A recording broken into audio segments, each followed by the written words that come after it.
Oh, oh. I saw that. One that's classic too. Insane. Trevor, come on in. Yes. Yes. Oh, Please welcome to the stream. Classic.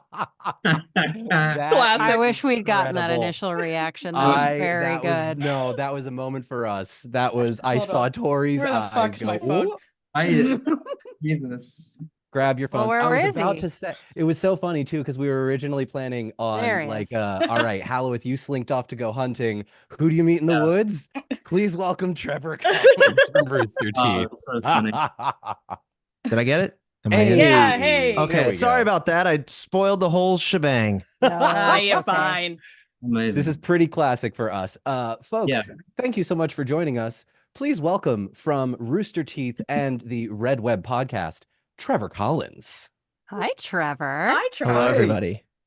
How are y'all doing? Doing Wonderful. great. What brings you Wow. here? An you come here unexpected Zoom call. Ah, Ha! Ah, See what you did there. But Mazel It tov. happened that way. For those of you that are maybe slightly older, Rooster Teeth was a bunch of straight white men in the early 2000s on the internet doing video game shit that sort of snowballed into, God, how many projects have you worked on in the last, what is it, 50 years you've been Oh doing this? God. And me personally, it is already hard to count, but the Mhm. company, it's like we're coming up on 21 years. Our company can start drinking now. Hey. You know, but no, I mean countless, truly. And as I always say, like I stand on the shoulders of many giants who have built the place that I work in, and I work among many incredibly talented performers. So Mhm. lots of hands and a lot of pies. Perfect. Amazing All right. Well, to you want meet to you want to put your hands in another pie? Is I'd that like to have a pie that hasn't had any hands in it, please. This Like- feels like untouched pie. I feel like I got to touch it. I feel like I got to put No. my hand right in the middle. No, It's too we got to perfect. touch the pie, guys. We got to touch the It's pie. like that scene in Hook. If you don't believe in the pie and it won't be there, you As know? long as it's not like that scene in American Pie. an American pie. Oh, God. Oh God, no. For those of you Gen Zers listening to this, don't look that up. Hello, everybody, and welcome to the Unpredicted Party, the only Middle-earth TTRPG podcast that will finally answer the question, why didn't they just take the Eagles to Mordor? And we are one step closer to answering that question. Around me are my internet friends and Trevor Collins from Rooster Teeth. Say hi, internet friends, and Trevor Collins from Rooster Teeth. Hello. Hi, Hi. internet friends. Why isn't Trevor one of the internet friends? Well, he has Why to, is the character he has to be a, separate? because the way I'm going to edit this is that You're not either going to this edit part this. we've stumbled onto the other bit that we do. Trevor, I tend to just say I'll edit this out and then not edit it out because the Never does comedic that. timing. Well, Here's I'm the very thing. happy to be here, and I'm very happy to earn my title of internet friend. Yes. Let's do it. Let's do it. Oh God, I feel really bad. My wife just asked, "Is that door closed?" No, I'm just being really loud. It is closed. Oh, Sorry, we'll be quiet. me. That's me. It's fine. She can literally only hear me, so I'm the problem. It's me. All right. Joining us for a first episode, as you all saw briefly in that introduction, is Trevor Collins. Trevor, I always forget to let guests introduce themselves, so please, for those of you that were maybe not on the internet in the early 1980s, please let the people know who you are. Listen. I walk amongst ancients at Rooster Teeth. No, but I work at Rooster Teeth. I focus primarily on a few things. I've got a true crime podcast for like mysteries, unsolved crime, and cryptids and all sorts of stuff. I got a podcast called Red Web, and then I also work with my friends on like comedy and improv at Dog Bark. So yeah, that's what I got going on. And now you're here playing a Lord of the Rings character. And what's your exposure to Lord of the Rings so far? Because you and I have had conversations about this, but for those Yeah. that maybe weren't on that 2-hour phone call. Yeah. So, oh man, it was long. So I have been on again, off again, huge Tolkien fan for a long, long time. But only knowing kind of like the movies, the extended cuts, and the books themselves. But I've stumbled into many different like video essay creators, Don yourself included, that break down deeper cuts of the lore. Like you're the way I consume the Silmarillion, essentially. Thank you. So thank you for helping me with that. But so I am a low key external but high key internal Tolkien geek, and Right I on. love this stuff, and so I love trying to absorb as much of the lore as possible. So I'm very honored to be part of this quest and the story you guys are telling. We are I would like to happy take to this have you. opportunity to plug a project from a mutual Tolkien fan, Mary Clay. Her Yes. Oh my podcast, That's goodness. What I'm Tolkien About, in which she reads all the books for the first time. And she did the Silmarillion, and she has like a guest on for each episode where she talks through it chapter by chapter. She hated it. She Yeah. and was like, would not recommend, but it made for a good podcast. It's fantastic. Yeah. Yeah, I'll put Mary Clay's link in the description of this as well.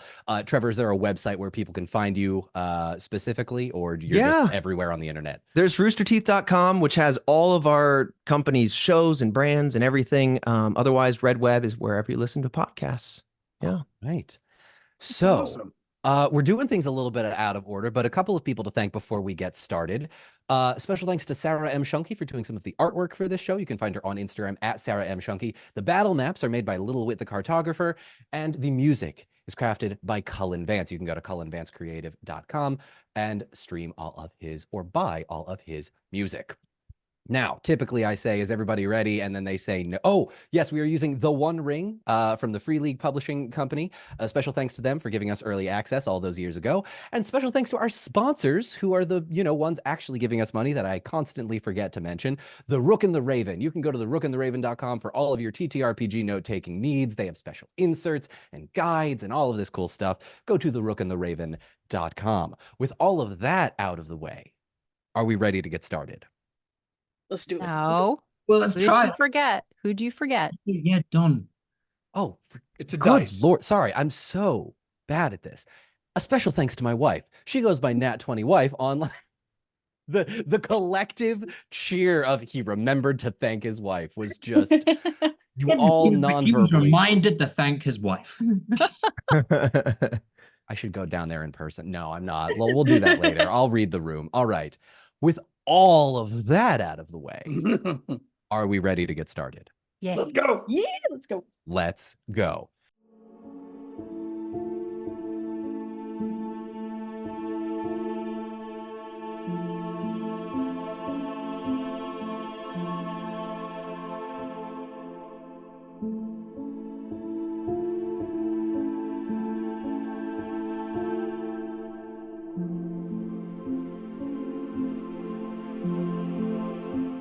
And welcome back. When we last left off, our party was making their way, having successfully recruited the army of the dead with Arwen. They were making their way further south by boat through the river towards the island of Tol Falas, and then they were going to go back up again to get to Gondor by river, very similar to what Aragorn, Legolas, and Gimli did.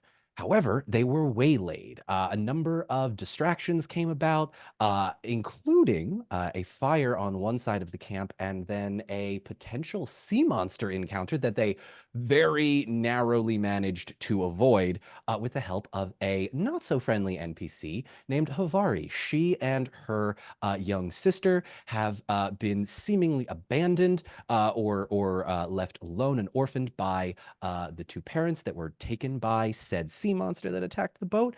And you all decided to sort of have a little chat. There was some tension, but eventually cooler heads prevailed-ish, kind of, not really. You all sort There of have was some tension. I Okay, got well, stabbed This show? twice. No, you got hit with an arrow twice, but I that's got because you had. arrow stabbed twice. Well, hang on. Let's just make it known so Trevor doesn't think you're some sort of victim here.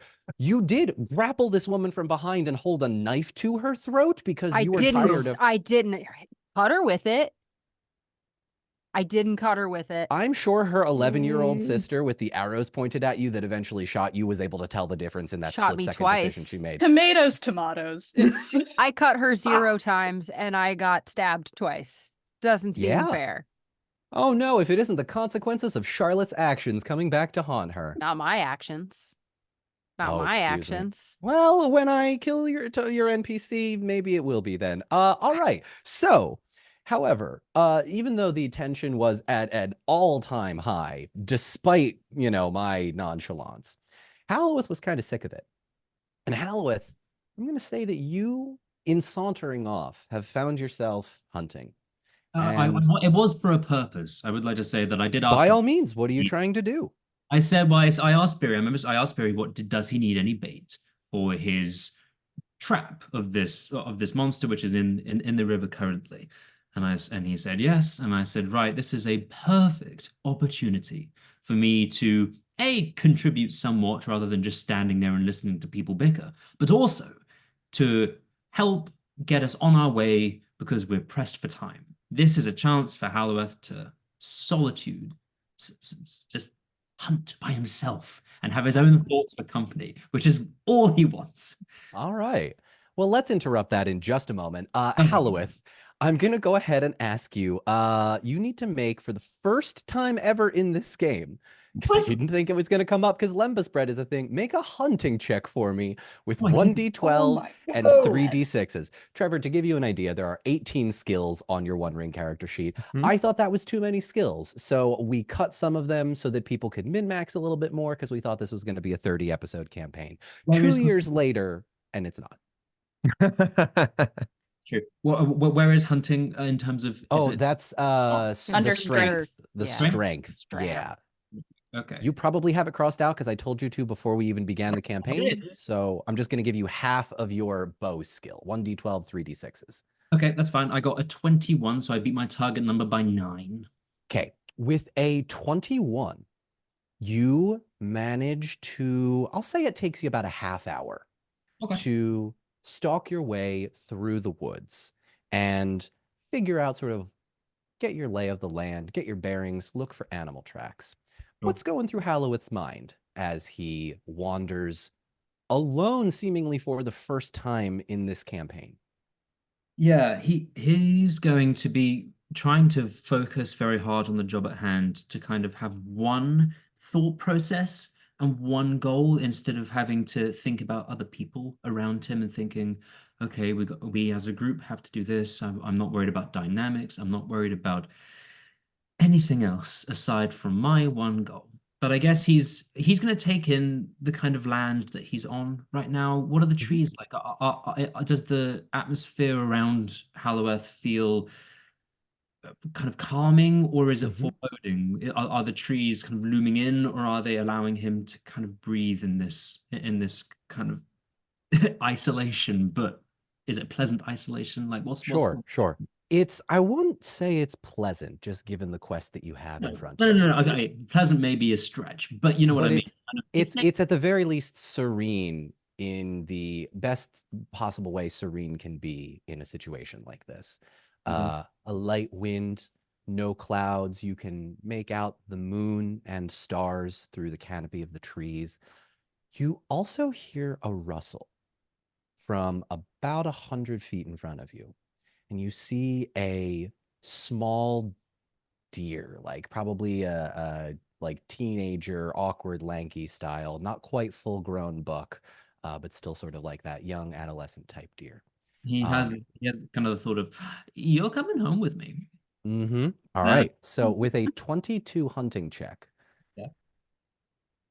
Trevor, please go ahead and also make me a hunting check. I will ask you to roll 1d12 and 3d6s. You are trying to beat Halloweth. What was your number? 21. You're trying to beat a 21 here. Come on, Trevor. All right. Now, It had one good moment. Take his prize. Take his prize. all right. Do I just tell you outright, or do I? You tell me. So you're Okay. trying to beat the number that says TN for you to actually succeed. Okay. But this is what's called a contested roll. So you were trying to beat Zach or Halloweth's roll, the character Halloweth, All right. with a I rolled 21. I rolled a 19. A 19. Ooh, Halloweth. close. The deer is 100 feet in front of you. Mhm. You draw the arrow back. You're ready to fire. And as you fire, you hear the twang of a bowstring about a second or two after yours. Yours hits it first, Okay. and Trevor, your character's hits it second, but you're both aware that you fired almost simultaneously.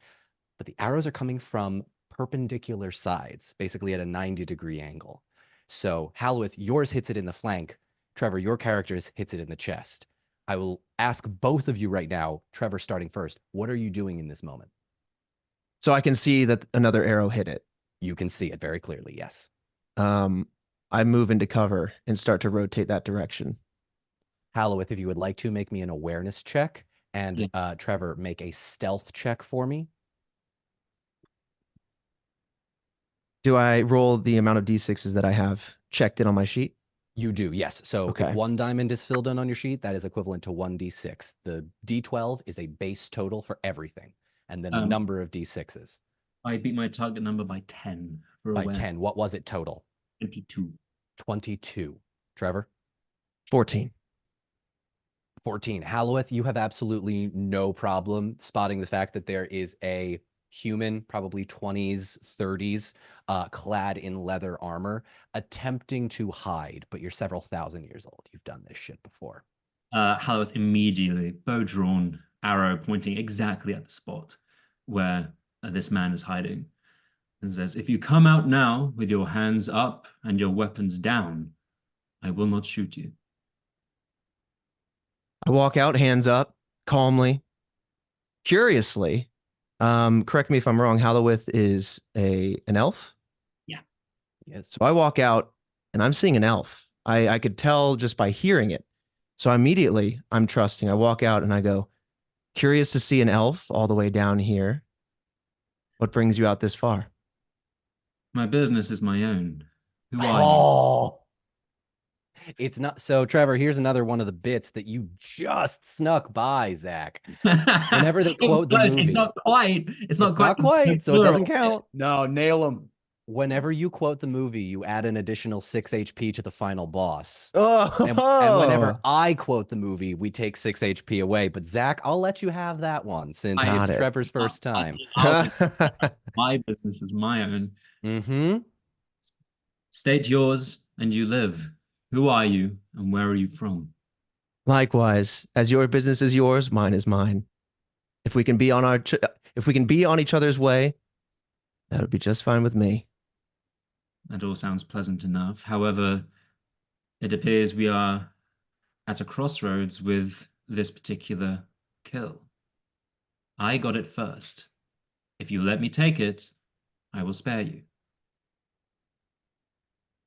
Fair enough. There's plenty of game to be seen out here, though not too many as docile as this one. So count your blessings. Stay safe. You too. And he goes to the deer and starts to play out. Is there anything interesting about the arrow, the other arrow which has been shot into this thing? Make me a lore check. Ooh. Okay. Is this their You've beef, taken or away are they so many gonna- of my dots for this. I have taken away. You know what? I'm only on Actually, though, 3. how many do you have now? I've taken I'm on away. 3. I was on 6.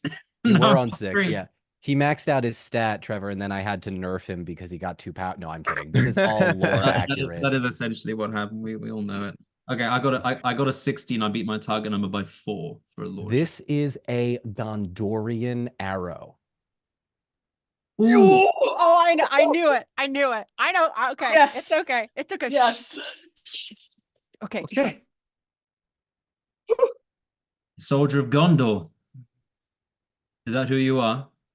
So he's just turned to walk away. He's stowed his weaponry and everything. He's just turned to carry on with his business. And of course, he stops. He figured the arrow would be seen, not sure if it would be identified. And he says, yeah, that I come here to speak with my father. He lives just south of here, and I come with news from the north. What news? Now, you know a little bit of my business. I'd like to know a little bit about who I'm leaving this information with. You are Gondorian. We are on the same. We are technically allies since we work towards a common goal. My name is Halloweth of Lorien and formerly Gondolin. I am on a secret quest which will take me east. But me and my fellow group are currently headed towards Minas Tirith to meet up with the Rohirrim. East. You're going to find a lot of danger east, but well met, Halloweth. I am Erkirion, son of Imrahil. And I bring... Halloweth. Oh, hang on 1 second, Trevor. Sorry. Halloweth, go ahead and make me a lore check again. Yeah, okay. Yeah. We got to sprinkle some stuff in for the audience sometimes. Trevor, could you repeat that one more time, buddy? Erchirion. Oh yeah, spell your name for them, please. Erchirion.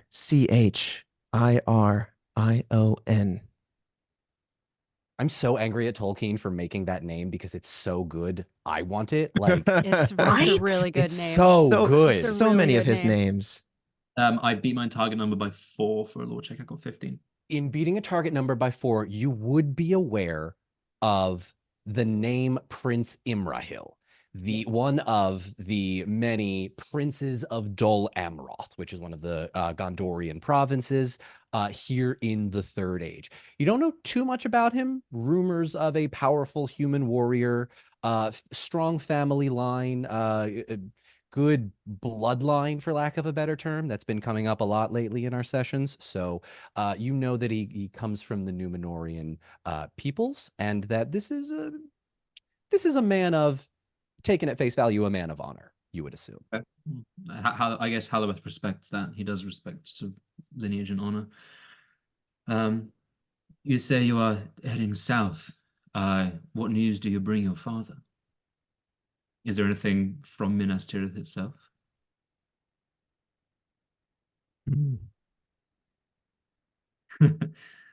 You say you travel with a group. I don't mean to be too coy. Not that I've carried too many secrets. It does sound like you have a secret quest of your own. I hope that you can respect mine. But there might be a shared interest. If you would like to introduce me to the rest of your group, I'd gladly get to know them and perhaps be on my way and see if there's anything I can do to help you. I suppose this could be mutually beneficial. Halloweth looks back and at the fallen doe. He says, "We can even share meat over a fire." That would sound immaculate. It's not often you see many people traveling this far out, and so I could welcome the company. It's nice to see a talking human for once and not some beast. We'll have to talk more about that. And Halloweth shoulders his bow and beckons him forward to follow. Okay. As you two are making your way back to camp, I will say, as you approach, Erchirion, you are going to notice that there is a young woman, mid-20s, and another young woman sitting next to her, probably about 10 or 11 years old. As soon as she spots you, she is immediately grabbing the crossbow and pointing it at you. "Oh, you brought friends? Thought you could just sneak away? Who's he? Someone start talking." "You," pointing at you, Halloweth. He is a man of honor of Gondor. I thought we were. He looks to everyone. I thought we were past this. Thought we were You bring as well. strangers into the camp? You think I I'm step just gonna forward, hands up. I introduce myself. I say, I'm Erchirion, son of Prince Imrahil. I mean you no harm. I'm passing through this area, and I've just met Halloweth, and I think that we have both two quests that have coincided at this unique time. Perhaps we could help one another. make me a persuasion check, Erchirion? So, have we all just assembled in a singular camp at this point, or what are we? Right Are now, we sitting that's around what a I fire? assumed. so this is happening simultaneously as you all remaining folks make prep to attack the sea monster. Beery was sort of drawing in the sand, hanging out with the Right. kid. Taria, your shoulder is still on fire. Yeah. And Tori, you were just kind of hanging out with everybody, trying to diffuse the tension. Just trying to keep the peace. Mm-hmm. How's that going? We'll say that I bring bait for the sea monster and Beery's trap, and he looks to Beery and says, "Is this good? This seems plenty big enough." Oh, yeah. At the sound of that, Beery perks up from his, sand drawing and then sees that now another crossbow has been drawn. And Havarti, take it easy. Stop drawing your bows at everyone. Would you get on your persuasion check, Erchirion? I quick, just as I get the mechanics under my Oh, belt. Am yeah, I no rolling worries. a 6 or a 12? Because I only have one die to roll, and if I In roll your a 6, persuasion? my target number is quite high. Got it. So you are rolling 1d12 and Okay. however many d6s are filled in on those dots. It may be 1d12 and 1d6. Yeah. I've only been rolling the 6s. Oh no! No. It's 1d12. Oh, you would have bested me in the hunt otherwise. Yeah. Oh, man. Oh man. I would have had the upper hand. That's fine. I love the way it came around. Okay, roll a 1d6 plus the 12. 1d12. You're going to roll a d12 every single time. All right, I beat You're the going to roll TN perfect by 6. by 6. In doing so, you're going to watch Havari look around at all of you. I don't like strangers. We and I know. like new strangers even less. But we could use another set of hands. Dwarf, you've got the plan. Elf, you've got the trap. Do we do this now? Maybe we start by lowering down that crossbow, eh? Right. Sorry. And she quick And puts it it's down. Beery, motions. damn it. Beery. Right. Sorry. Sorry. Hey, Hal, Hmm. who's your friend? This is Akirion, and he is a man of Gondor, a soldier, and I believe he would be very beneficial to talk to, especially well, considering where we're headed. Yes. That is fantastic. Mm-hmm. Akirion, this is Biri of Erebor, the dwarf, Tariel of Mirkwood, and he gestures to everyone as he says, and Tanel, also of Lorien and Gondolin. Hello. We have a great many questions for you. I do have to apologize in advance. Tariel sort of gives a stiff, like a half bow, but she's got both of her shoulders are patched up and rapidly, like the bandages are covering them, are just blood soaked, and she looks unapproachable at this moment. Like Carrie from that Stephen King movie, just covered in Quite blood. that, not that bad, Not but exactly. A lot. it's more she's just mad as a kicked hornet's nest. So I And look over the group. I see the 4 of them here. There was somebody holding the crossbow at me. Mhm. Is there anybody else? Can you describe kind of So the what holistic you group? what you see in front of you is this small clearing in sort of like a mini wooded area. Off to your right is the riverbank, probably about 50-ish feet away. There is a small boat out by a sort of like wooden dock-ish area that has kind of been so dilapidated and decrepit that it's not even really worth being. It's like a stump in the water that you could just kind of tie it up there. In front of you are Halloweth the elf standing by your side. You see a dwarf about 4.5 feet tall that looks a lot like Max. You see a very tall red-headed elf in green with a bow. That's Tariel. You notice a absolutely gorgeous, blonde, buxom, kind of nice with it elf. That is not, by the way. That was a dice roll Canon. sessions ago. That was like, nice with it. how hot is Tanel? Maxed out the whole thing. Mhm. Excellent. The great part was it was Zach's idea to see I which know. one of No, the no, elves was thicker. I I want to embarrass you in front of Trevor Collins. This is so much fun. I thought that it would be funny, and I was very, because I think I said my roll first. I got really high, and I thought, Yeah. got this. You really did. I am thick with 3 C's, and it turned out that was not enough. that there is a 4C out There's there. a 4th Mhm. unknown secret C that is Tanel. That's Oh. awesome.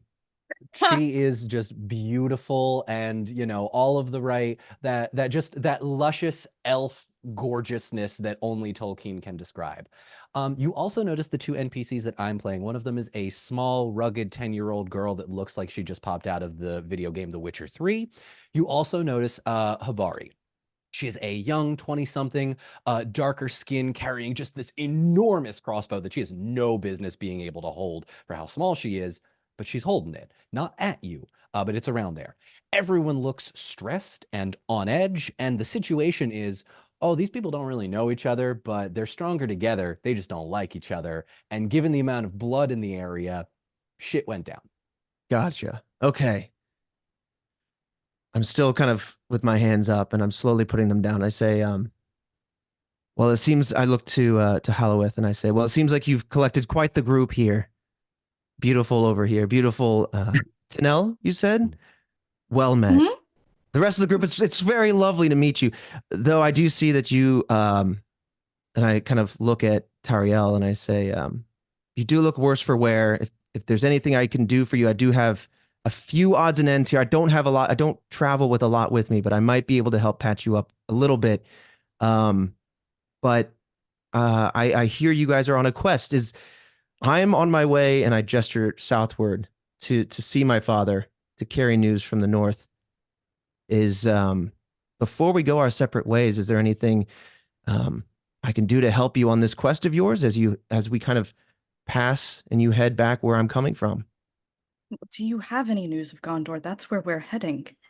We've heard nothing but rumor. Well, a lot has changed, as you can imagine, in these last 6 months. And it's why I so eagerly need to see my father. There are things I feel I need to share with him before I hope you understand, share with people I've just met. I know you must mean well. I can sense that from you, but I think, if you would like to join me as we go see my father, then by all means, we can kind of share what we know about Gondor and Minas Tirith. But until then, I think it's best we kind of sort ourselves out in this moment. Does it at least still stand? It still stands in some ways. Now, I must apologize. I'm from Erebor. I've never really done much traveling on the surface. Now, is your father on our road? Like, we'll be passing this chap? Well, if you're heading where I'm coming from, I have to say he's quite the opposite direction. Dang it! But he's not too far a day's travel. Don, can you remind me how far away we might be? Yes, so by boat, you are aiming for the island of Tolfalas. Depending on how you all roll, it will take you about 2 days. So, Okay. I'm going to say that Havari looks over at you, Arkirion, and says, are you going to Tolfalas? That is the island that I am heading to, yes. Do you know someone named Amrathos? And you would, this is your brother. I do. How do, may I ask how you know the name? He's a friend. He's a And brother. I Friend. thought you look just like him. How long has it been since you've seen him? Don, would it have been at least these It 6 would have been, months? yeah, it would have been at least 6 Okay. months. Well, it's been quite some time and a lot has changed. If you bring news of my brother, I would hear it now. I would hear news of Gondor first. A question for a question, information for information. That is fair. Is Steward Denethor alive? Steward Denethor no longer sits as the steward of Minas Tirith. That doesn't He no answer my longer question. lives. Oh.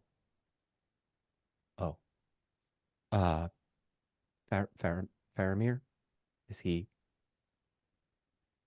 Faramir lives. He's taken the spot of steward of Minas Tirith, and that's all I'll say about that for right now. Justice for Faramir. He looks around at you and says, very well. Your brother and I were betrothed. Was it? Little less than 6 months ago, and I've been trying to find him ever since.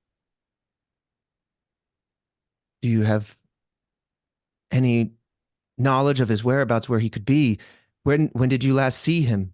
We heard rumors, this was months ago, we heard rumors about safety on the islands outside of whatever is happening, the coast. I don't know. That would make sense. That would It make would. sense. It would, because there seems to be some sort of border that's... Are you seeing that too? Was that happening in Minas Tirith? Was that... It is a blur. So much has changed. So much has happened. I've been traveling for many weeks now, coming from Minas Tirith. I don't know the latest information. I wish I had more to tell you, but I do know that my father resides on Tolfalas, and he left just after everything changed 6 months ago. And so, Isn't your father a prince? Isn't he a leader? Isn't he... Forgive me, my lord.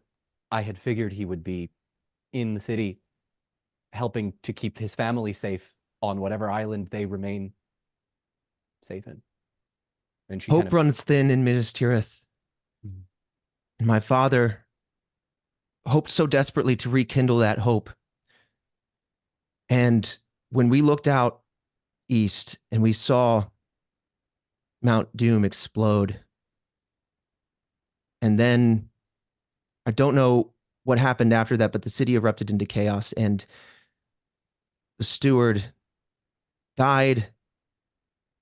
Everything changed. He changed. He something in him broke, and he departed just a day later. So And so if my brother lives, that must be where he is at. And we can try to pull all these broken pieces together there. very well. We have a sea monster to kill. Dwarf. Sorry, Beery. You have a plan? Well, I mean, of course I have a plan, but oh, okay, so done. I need to ask you important questions now. Go. The trees at the banks, are they Mhm. bendy trees or are they strong trees?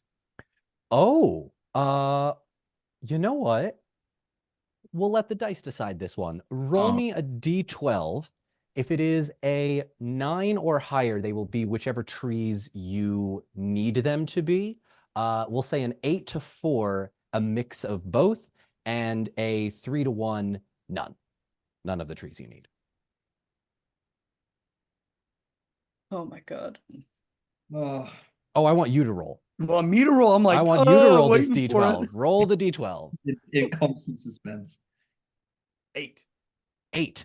On an 8, you would look around you and you would notice that there are a mix of trees that will very easily bend, trees that will stay solid, things that will sort of give to the combined strength of the elves and the dwarves with many hands. But there are also a number of trees that have fallen or seemingly been crushed by massive animals around you. It's not a full forest. There are things that are dead. Interesting. Okay. Yes, I have a plan. I'm so sorry to hear about all the trials and tribulations that your people have been going through. I mean, it just seems like the whole world is just topsy-turvy, doesn't it? Yes, of course. Sorry, and the voice cracks are my own. I've not the characters. I just want to recognize my voice was going out from It's a fine. cold We're over the very weekend. famous, and you're an internet celebrity from the 2000s. This is new territory I for you. don't want to sound like he's on the verge of crying at everything. Oh no, we all it's are. befitting. Let's be very clear. We all are. Clip. This is amazing. This is That's amazing. putting it lightly, certainly, Beery. No, what is this about? What was the creature again? Sorry. Oh, you'll see Havari pipe up and say, "Oh, your friends over here were being tracked by a sea monster. I saved them." Oh, All right, easy now, Havadi. Yeah, Now, Havadi. Audible scoffing from Tariel's corner. I'm sorry. Are we going to do this, or are we going to sit around talking and waiting? Time is of the essence. Yes. down. We will be moving. Beery We have some has a plan. really important things to discuss. You see, Ikirion. We've also been tracked by other terrible beasts, things that almost cannot be spoken of. Oh, Have you been seeing the flabberworms in the skies? I mean, I've been having nightmares. Have you seen any in your travels? Don, I gotta know about the these Oh, flubber Jesus worms. Okay. Christ. Let me at least describe something that you're going to see. Tariel at this point, who has been casting occasional glances at the river as though she would very much like to walk into it. especially especially at your greeting, your enthusiastic greeting of Tanel and utter dismissal of her state. She now sits on a log and puts her head in her hands, and her shoulders are shaking, and it's hard to tell. Laughing, crying, somewhere. She's becoming hysterical. That's fair. I never did follow up on my offer for the bandage and Neosporin. There's a CVS receipt the size of a scroll of parchment that he pulls out. It's from one stick of gum. I do notice then, Teriel, and I look inquisitively to Beery as I walk over to her, and I say, "Flubberworms. I'm not sure. I've seen a lot of strange creatures. Some have begun to speak, I believe, treacherous things in the night. But I don't know what one might call a flubberworm." And then I'm approaching Teriel. Keep your eyes on the skies, traveler. Yeah, you see gnashing teeth and the flapping wings. Like sends chills up my spine just thinking about it. During these nightmares, are they appeared red? They might have fur. No idea, never seen one. But Halloweth certainly has. Tells me all about them. Howard just holds down. Oh, indeed. There's a moment here where Howard has to make a decision. Indeed. Oh, he's trying desperately to keep this face on of grave seriousness. They are draconic but anthropodic as well. They are many-legged. You hear the buzzing first, and then you hear the draconic whispers and the gnashing of their teeth. It's quite perilous, and I would stay clear of them. Tariel looks up, and tears are streaming down her face, and you see that she is laughing, just on the verge of sanity. And you're in a very pointed look. and she says, "Forgive me. I am simply overcome in my fear. Valar forbid. The flubberworms have gained the power of speech. I hear," and she casts a look at the two girls, "that they are drawn by the errant pull of bowstrings." Tariel, you forget yourself. Let us not. "I speak only the truth that is known amongst all the elves of Mirkwood. Draw not prematurely, lest we call down the wrath of the flubberworms." This has gotten out of hand. Yeah, Ercurion, make me an insight check. Beery, you make me an insight check. Who laid it on the thickest? Both of you. Halloweth, Tariel, I need you to collectively beat whatever Max and Trevor roll. Whatever Beery and Ercurion. What are we rolling inside? So the two of you gentlemen are rolling insight. Tariel, Halloweth, persuasion checks. Gotcha. Okay, I'm gonna use a fellowship point. Oh, fellowship points have to be used by not someone against else. Yeah. Okay, I'm gonna use a hope point then. You're gonna use your okay. I have 13 of them. This is amazing. I have 13 of them, and this. Listen, if I'm gonna carry on this bit for what has been nearly 2 years now, Yeah, I'm gonna use a hope point. We have to keep the bit going. I rolled Anything for the bit. I rolled a 20 with a 6. Oh dear God. Okay. 29 bitches.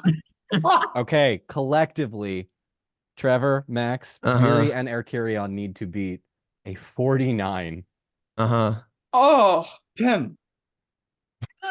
10. You gotta. I don't know what I'm rolling for here, folks, but I gotta hold on, math. 19. So a 39 to a 49. I'm so sorry, but that does not do it. Both of you have very recently been informed by these two that there is another type of talking, flying, winged, teethed creature. You don't know what it looks like. You don't know where it is. You don't know anything about them, but these fuckers are scared of them. And we don't know if they've learned to speak. We We just don't hope know that they or have. if they have learned to speak, we likely would be unable to understand it, since it would certainly be in Draconic. So, or Infernal, maybe. Smaug very much speaks English in the Hobbit book. Let's be very clear on this. Giving a pointed And- look at the NPC ladies, just, you heard them, bows down. You know, if we were to attract hang the on. ire, Yeah, good luck. Trevor, these are our snipe. Oh, that's 29. Don't know if you've ever been on a snipe hunt. Have you ever been on a snipe hunt? No. Do you know about the snipe? What's a snipe? I'm not familiar. You guys, none of you know about the I snipe? literally have been do, yeah. tricked on a snipe hunt Max before. and has been on snipe It's I was hunts. abandoned in the wilderness at night. This It is was a a big- thing it was a big- commonly. It's a huge thing up. It's a thing that we do in Girl Scouts and Boy Scouts and other young troops of youths do this, where you claim to have heard that there's terrible snipe just over there, and if anybody is brave enough to go and catch it, they'll win. They'll be the heroes. And then they go off in search of a thing that simply does not exist, unless, in the case of my Girl Scout troop, or me in particular, you happen to be camping near a field of cow patties, Oh no. and you fill up one of your handkerchiefs, one of your bandanas, with a cow patty, and make everyone squeeze it, proclaiming that you indeed have found the snipe. Oh God. Perfect. Oh, I don't want to squeeze a flubber worm. Yeah, No, you don't. No, you certainly do not. are totally real flubberworms. Definitely so real. 100% real. So Definitely. Erkurion is a little conflicted now. Did I just imbibe some falsehoods as a truth, and now I'm firmly believing? Is that what's happened? I regret to inform I you. think You Okay. did not. If you want to read it that way, Halloweth was trying to give him a pointed look, as to be like, hey, this is like almost this is a bit. This is a bit. He Okay, was then trying to do that. That was kind of his persuasion of like his persuasion was, hey, fucking go along with it. Yeah. Erkurion, if you would like, I'll allow you to make another insight check to see if you catch Halloweth's know what I mean sort of Okay. situation. Most Let's important see. roll of the night. Oh man, min max here. And I'm beating my TN, or I'm beating his You roll. want to try and beat your TN, your target number. Oh, I beat it by 8.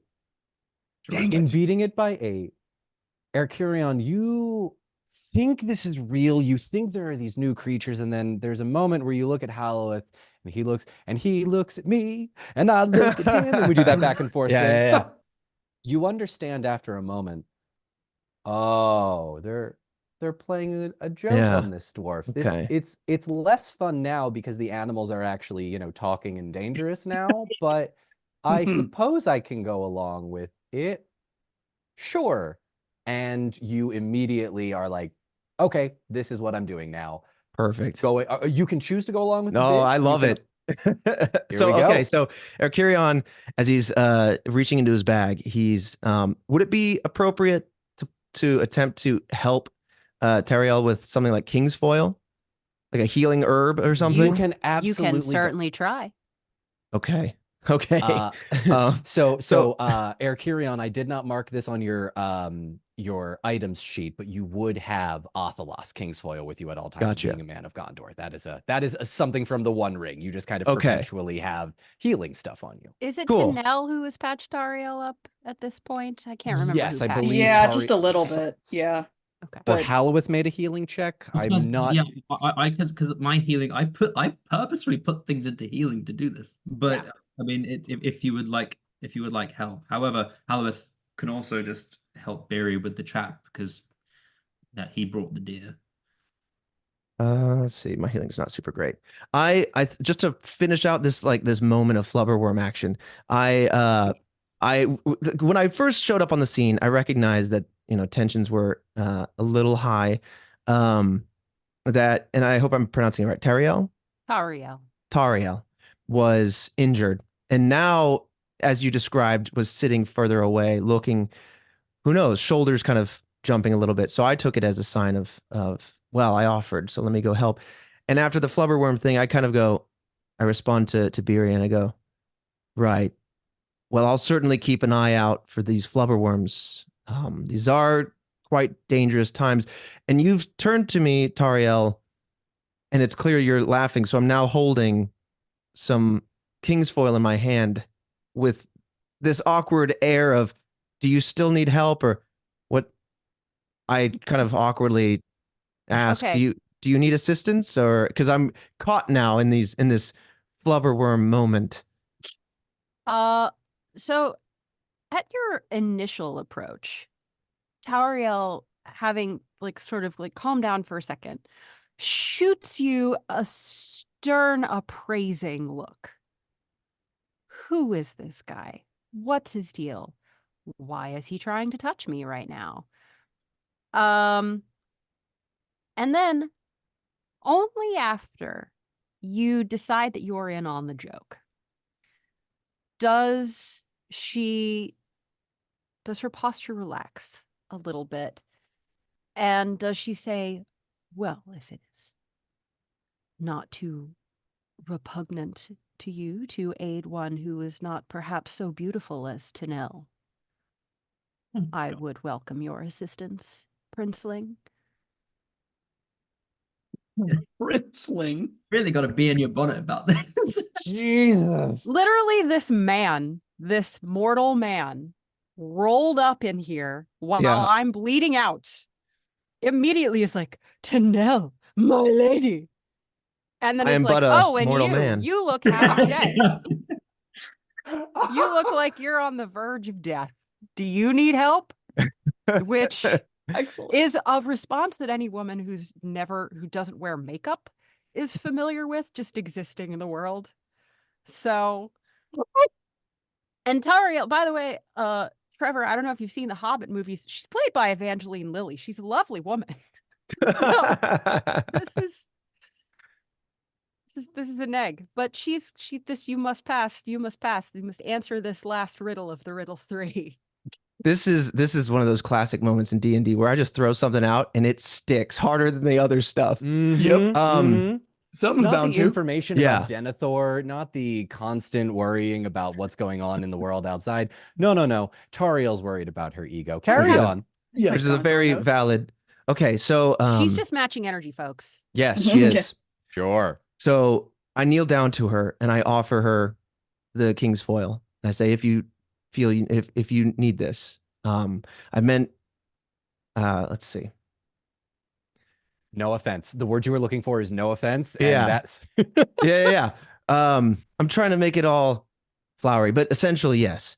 I meant you no offense by grouping you up with everybody else, overlooking your wounds and singling out somebody. Of course, I am but a mortal man and I was mistaken. I apologize. If you need this, I would like to offer you this king's foil for your wounds. I accept your apology and will accept your help. Thank you.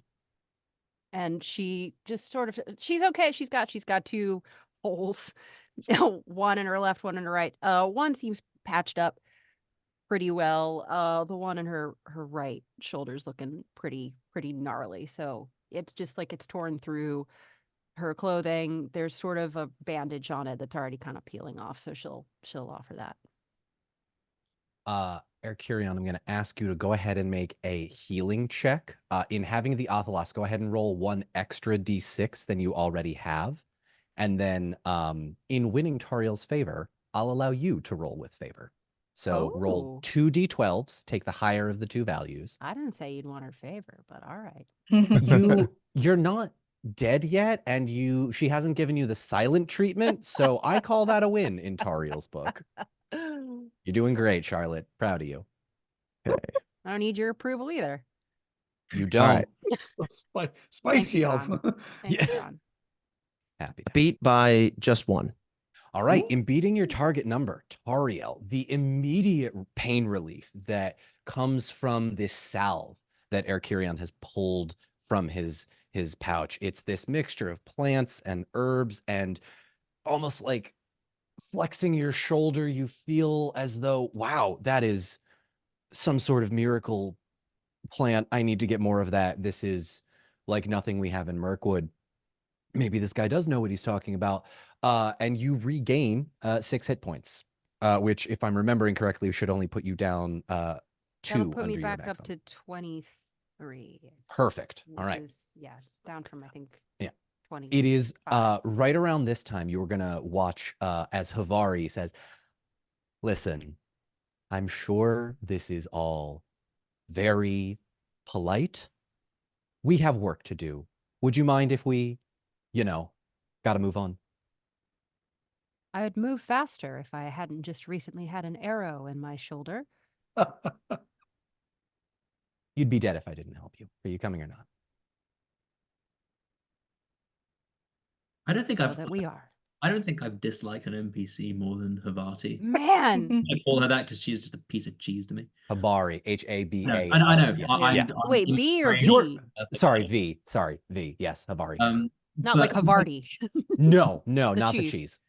No, I know. That's what Barry's been calling That's me. how I see him in my mind. But okay, fine, very well. Barry, and he lowers down the deer from his shoulder and he says, ideally, we'd like to eat as much of this as possible. Is there any unnecessary parts that may be still used as bait? The head, perhaps? Oh, certainly. I mean, it's a terrible thing that this poor doe had to sacrifice themselves. But yes, I feel like if we can, share a meal together and not let it go to waste, we can, discard the rest for this. And he's been bending he's removed the pitchfork, the metal fork from the handle that he was using as like a gig. He's removed that and he's now bent it into odd angles, 4 angles, almost like a treble hook, but with 4, obviously. Okay. Making a pretty massive hook assembly. And we just, do this. And right now he's uncoiling rope. Okay. I will get to work on cleaning and preparing this for bait and for supper. And so Perfect. gives a look to Havari to say, is this what you wanted? And then Make a persuasion check for me. no, he doesn't actually say it. He gives a look. I know. The persuasion check is the look. Oh, okay. I told you I made a very unlikable NPC for the first time in 2 years. Except Grima. Grima was unlikable. Yeah, and by the way, as Havari's like goading us on, Tariel, feeling better, sort of rolling her shoulder, will say, this woman was betrothed to your brother? Is he quite all right? Well, in the sense of, how do you mean well? She does the like hand wave gesture, like maybe not his taste so much. How the hell is he doing it? I don't know this woman, and I don't know if what she says, and I speak this quietly just to you, and I don't know this woman. I don't know her character. But if she knows anything about my brother, I will continue with her. And if she knows about the island of Tolfalos, then I have reason to believe that she knows something of his whereabouts. Hope your discernment is as strong as your medicinal practice. My brother is of great character, and so I can only leave you with this. Your third-hand trust in him. If you trust me, after this moment, I trust my brother. And so I am inclined to believe that, while harsh, this one here might be worth trusting. Even though she seems to have shot you twice. Tariel chuckles, leans back, just gives him a nod, and after a minute, testing her shoulders, stands. My lord. All right. I will say, Erkirion, you are technically not a lord yet. Your father is Prince Imrahil. People address him as my Tariel lord. is nobody. So go, the son of a prince is a lord. Like, yeah. I go, I appreciate it. Lord is my father. Mr. Lord is my father. Mr. Lord is my father. I just kind of like awkwardly, like, just because of this moment we had where clearly I had rubbed her the wrong way on our first impressions, and I want to make amends. And so I didn't really want to. So I just kind of take it and I just kind of like nod, but knowingly kind of like, well, she means well, and I appreciated that out of our interaction. So it means a lot to me that clearly like we're kind of mending this. Um, so I just nod. As you are all sort of having this moment together, Amari is going to look over at all of you and says, all right, well, now that pleasantries are over, can we kill this thing? Gotta move on. Yes. On that exact note, Halos has, in one fell stroke, cut off the head of this deer while basically looking Havari in the eye. Like, working on it. We're going to go ahead and take our 5-minute break there. Oh my god. Thank you all. We'll be back in 5 minutes as we bathroom breaks, refresh our drinks. Trevor, welcome to the chaos. Trevor, I can you're only doing great. apologize. Trevor! I'm Doing rolling great. with it. This Thank is you. this That's is all so you have to do. fascinating.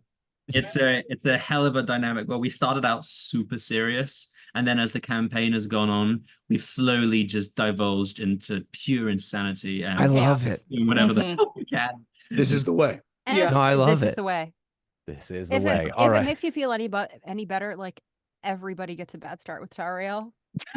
Fair enough. So Everybody, true. 100% Yeah, of it's people. Very abrasive. Except Yeah. for Except for Arwen. Beery and Arwen, who Yeah. won all of our hearts. That's very true. There was Sengaya, the pirate queen, Goobol Oh, yes. of the I mean, there were so many Yeah. people, and you've pissed off a Goobol. lot. Goobol, Sun Hamraum. That was that's like 20 episodes ago. Mhm. An It's a NPC deep that cut. it's a very deep cut. Yeah, Sangaya, Kiktar, Goobol, and oh god, I don't even remember that Gondorian's name. But that's not the point because Erkurion might know him, and that might be coming up later. Anyway, I'll talk to you all in 5 minutes. Keep your cameras and microphones on. See you in 5. All right. Bye-bye. All right.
Okay, let's You go can't ahead. start yet. I just took a bite of bagel. Hold on. In 3, No! 2, 1. Hello, everybody, and welcome back to the Unpredicted Party. Charlotte told me not to start because she had food in her mouth. And of course, I started because why would I wait? Thank you so much for joining us as we come back to the battle with the sea monster that has been keeping them from their boat. I will leave things in the hands right now of Beery. Now, Beery, you can go over a number of the plans that you have. You can set it up yourself. You can sort of delineate how you will. If you play this well enough, I will potentially allow you to gain a point in Hearten as you continue to sort of inform everybody in the plan, as we have sort of previously in past things. Make you the ideas guy. You still haven't quite implemented that, but let's see how it goes. He's good at ideas, but not like delegating and things like that. He's used to working alone. So, yeah, you know what? He's going to attempt to delegate. Okay. And also, I'm picturing this as like, I've referenced it before, but you remember in like Predator when they're all like working together to hoist stuff up and pull things down, and you'll use the jungle as like their trap. Imagine a little bit of that, but I'm going to just tell you as Max, and then you can only imagine it. Beery explaining this. It's not Trevor. It's not that far. The separation between character and real life person is like minimal. Well, I'm honored. The difference is vertical. That's it. All right. Okay. Beery. This is what his thought is. So he has bent the actual metal bit of the pitchfork into pretty much a 4-prong treble hook, and he's been uncoiling all the rope. He's always had rope on him, and takes that off of the boat. But what he's going to use is a combination of the both. It's rolling an 8. The strong and springy trees. He's going and finding a little bit of a cove. Actually, Don, is there a little bit of a cove? Would you like me to bring up the battle map? No. I mean, is there just like the slightest of an inlet? Yeah. I will say based on you have where a battle you map? are. I thought you meant the map. No, I have a battle map. I have a battle Let map. me for see this. that. Let me see what I'm working with here, baby. Hang on. Here we go. All right. So, Trevor, I hope it's okay. I did kind of make your mini already, but it just kind of looks like you with some swords. So Excellent. we're just gonna go with that. Badass. Also, full disclosure, I could use Roll20, but instead I like using Photoshop. So, Hey. your how minis perfect. here are, let me sort of shrink you all as you sort of step into the forest. Tanel, you are here. And then we can sort of pick placement as we go, as we fight this thing. Is this a dawn creation, or is this a little bit?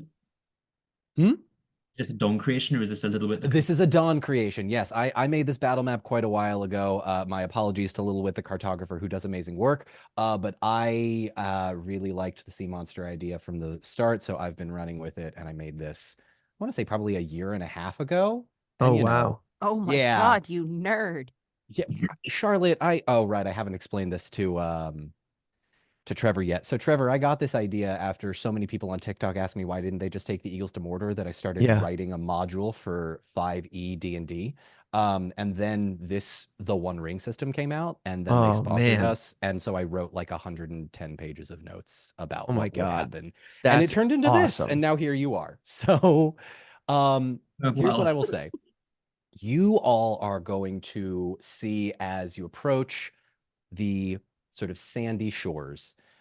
Each of you have 4 squares of movement, and the boat is sort of off to the side on the right. The decrepit sort of dock with some barrels and some old fishing line that clearly has been sort of abandoned, as this area is kind of not seen a camp in a hot second.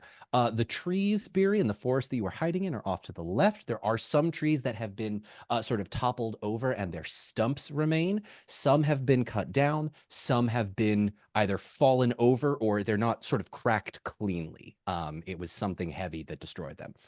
There are a couple of broken arrows, as if someone had seemingly attempted to have a battle here. Over on the left, some seaweed on the water, and your boat remains firmly intact towards the dock as it is tied up. As far as cover goes, I will say that you have the hills sort of behind you on the forested area, and then trees to either side with some boulders to the right. There's also one still standing tree from sort of an area that has been cleared out Standing off to the sort of mid-right side, next to a giant fishing hook, there are also a couple of boulders right behind that tree. So I will allow you all to sort of utilize the space as you will.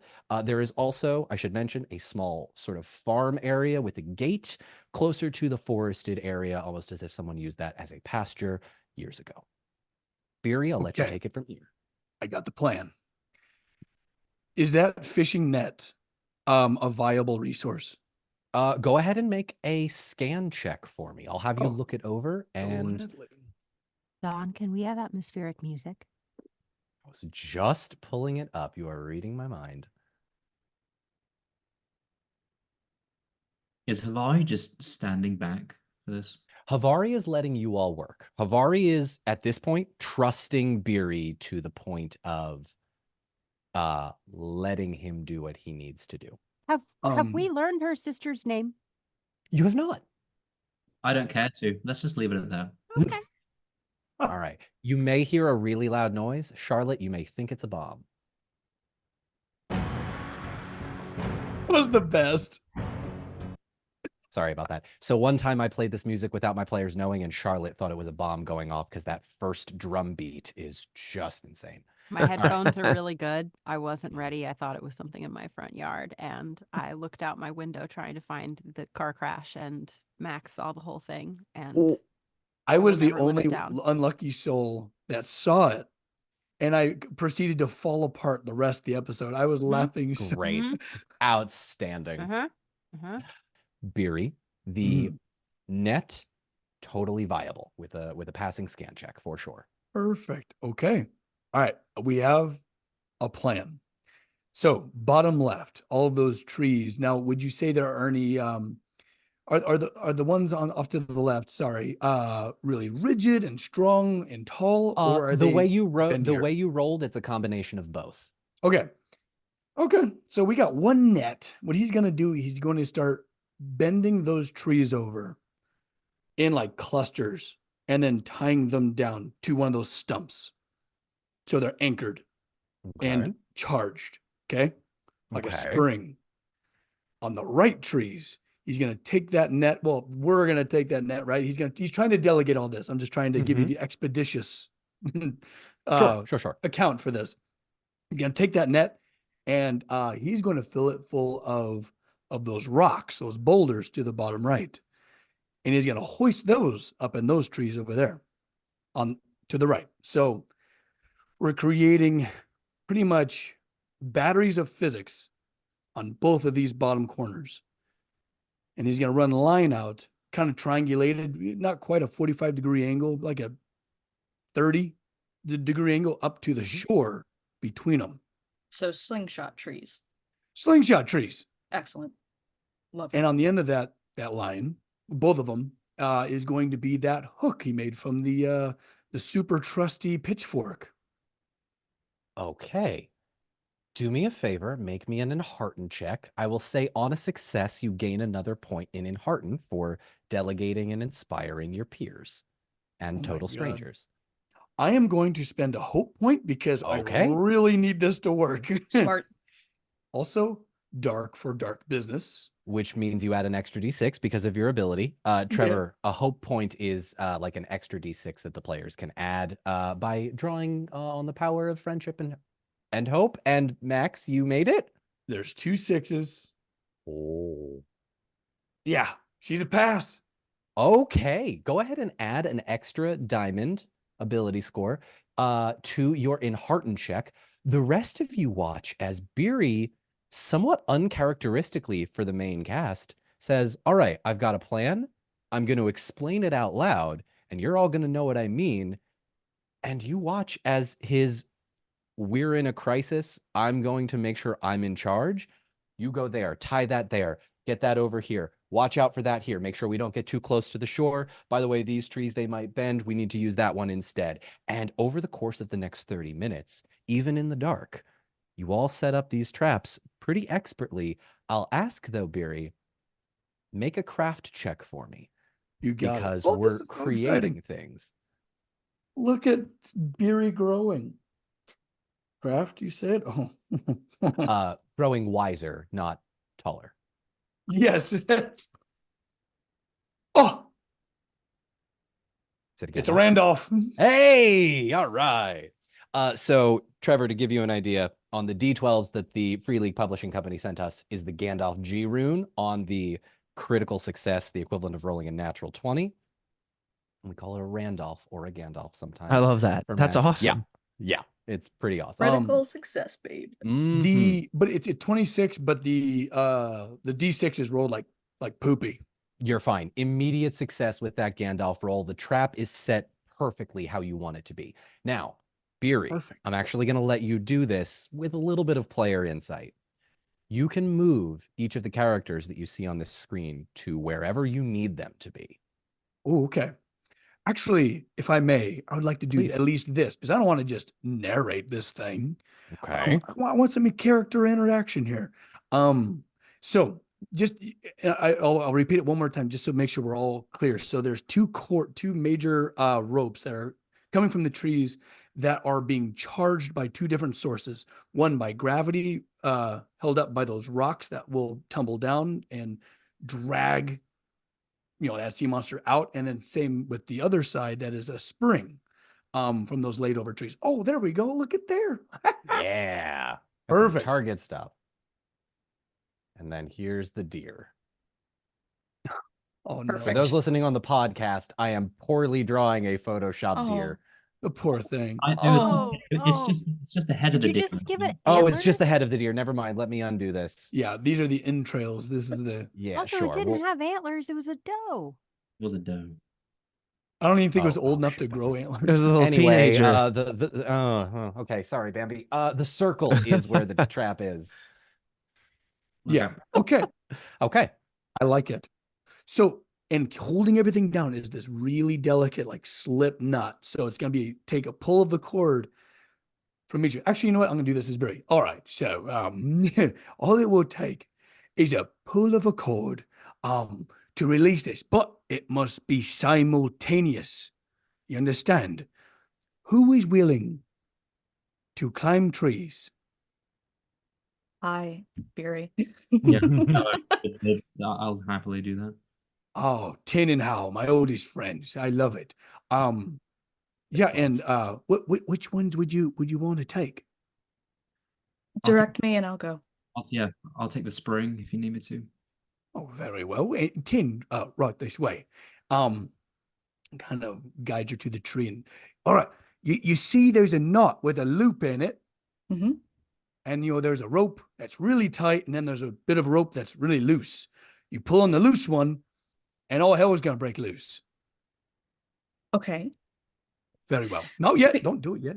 Beery, So just so Beery- that I can prepare myself, am I going to go flying with this tree? No. I mean, maybe Okay. just a bit.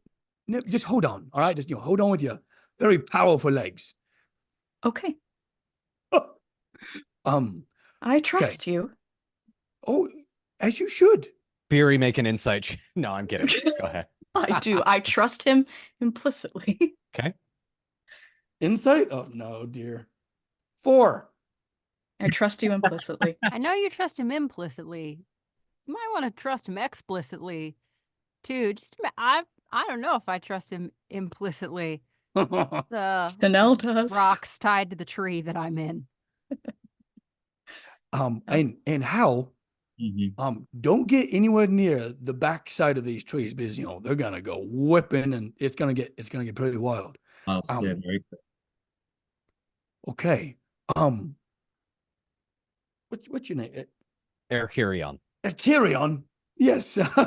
You can call him Kiri if you really want to. Kiri. I love that. Yes, Kiri. I still learning all the names. I kind of What look would you like expectantly do to in the this, other in part this of the group. instance? I hear Kiri and I look the party and I go, oh, that must be. Listen, this sounds like a grand design. I've never seen any dwarf craftsmanship that I couldn't trust. I'm willing to help wherever you need it. Kiri, with that shield at your side, I feel like if I can have your help at the front lines, that would be greatly appreciated. Because I don't know if this thing has, fangs or tentacles or fins or what this thing's gonna look like. Fair enough. I'll be brave for you. Oh, oh, Oh no. I like this chap. And then, Tario, are you feeling well enough to fight? Quite well. Always knew you. Always knew you would. Now, the most important role of all, as he's kind of putting his hammer anvil thing together, Havati, Mm, this is certainly the most important job of everything. mm. Are you prepared? Will you be brave? Sure. I need you to roll up your trousers a little bit, and I need you to wade out into the water and toss the bait. No. No, but this plan is depending No. on it. No. Absolutely not. But you We know can- these lands better than anyone. No, I don't. Can I try to persuade her? Make a persuasion check for me. Oh, Ill favor. God, though. just Ill favor, not a okay. team player in any way. I mean, I want to push her into the river. we can't. We can. Actually, the bait All is right. Man. I hit my target number exactly. I didn't roll great. It was a 13. She's going to look at, okay, with a 13. I will wade out into the water when you wade out there with me. Mm. Mm. Very well. Mm. Here we go. Beery, make an awareness check for me. Oh no. I don't like this. Also, what am I doing? Yeah, Tariel, where is Tariel in all this? Shoot. Tario was on the front lines, right? You never, Tariel's on the you front never, lines you with- started to assign me a role and then you switched Yeah, to yeah. It was like, are you ready to cheese fight? over here. Sorry. No, we're all good. All good here. I don't know why you're so 25 much taller. awareness. With a 25 awareness, Babari's sister is missing. She's not Oh, where shit. you saw her last. And my Havari does God. not look worried. She doesn't look worried? She does not look worried. Okay. Oh gosh, this is a dilemma. You can bring it okay, up. You can also we're choose all to next keep to it each to other. yourself for now. If you would like to keep it to yourself, I will allow you to roll another awareness check later to see if you see her again. If you would like to bring it up now, that is something you can do. No, I know. So, Okay. because right now nearest him is Tariel, and she's the only one that he kind of trusts around him. Mm-hmm. Totally. Tariel would feel like a little elbow against her like midsection. Dario looks down, raises an eyebrow.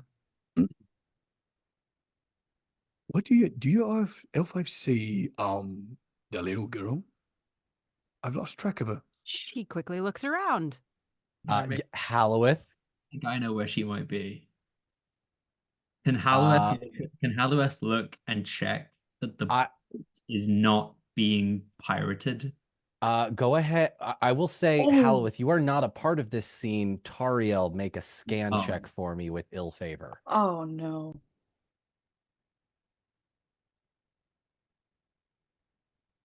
Okay, well, this is a bad start. That's Knives. Sauron. A 6, Oh, a 2, that's and an a 3. immediate failure. That's Yeah. an immediate failure. You look around. Little girl's not She around. scans. She does a quick you- look. She no doesn't idea. look in No any idea where sort of she might detail. be. Halloweth, I'm gonna say you're not part of this yet. And No, that's fair. yeah, but- no, we're Would gonna. he- But I mean, Yeah. there's nothing precluding Tariel from then saying, "Where is your sister?" Hiding from the big scary sea monster, obviously. Oh, well, that makes sense. Yeah. Insight You think check. I'm gonna put an Insight Yeah. check. Yeah, Yeah, make insight it. Anyone check. who wants to. Actually, Beery and Tariel. Actually, yeah, anyone that wants to make an insight check. Are we within earshot for this? or Yeah, not? I'll say you're all within earshot. Erkirion, Why you can make not? an insight check for this as well. Oh, that makes perfect sense. Yeah, I have Sauron. 23 with a 6. 23. Oh, with a 6. Okay, great. Don, I Gandalfed it. Oh, did you? I sure as shit did. Also, where's our mood music? Yeah, it's coming. We haven't actually gotten to the Okay, battle all just right. yet. Planning is exciting work. I don't know. There's my proof, baby. There's the Gandalf. So, Trevor, I don't know if you and Tanel haven't had a lot of scenes together. I'm just gonna let you know like this. Tori breaks my game sometimes in the way that she just keeps rolling crit successes, and it just happens. So here we go. I'm lucky. I got a 22 as well. With a You might 22. like it. I'm gonna give this one to Tanel just Oh, go for it, because yeah. please. Those are my Discord notifications, by Yeah, the way. I I was do gonna say. apologize. I don't know how to mute Discord anymore. I thought I did the right thing, and apparently I just didn't. So I'll figure out how to mute notification settings in just a moment. In the meantime, Yeah. Tanel, hmm there is a young 11-year-old standing very gingerly behind and inconspicuously by one of the barrels by the boat, sort of just observing everything very close to where your boat is. She doesn't seem to be doing anything just yet. She's just waiting and watching and hiding. Okay. Tanel seeing that and having the same sort of like spidey sense Mm-hmm. and knowing that boat is our only way to get to Gondor in time, says, Havari, we are your we are your ticket to that island and your survival. If that boat leaves without us on it, I cannot guarantee your life. And she just kind of laughs. And No, then she make a laughed at me. persuasion check. Yeah, make a persuasion check for me as she laughs. Oh my god. And this is being said from like Tin's tree Mm-hmm. and and her. So like we're all hearing this. We're now being Yeah, you're all being made aware now. I would say you're all aware now. 12. I beat it by 1. Havari is going to look at you. Will you blame me for trying? And just gives a shrug. I don't, but I need you to understand something. The ticket to your survival from this boat onward depends on the people who are currently staring you down. Fair. Let's do this. Thank you for your cooperation.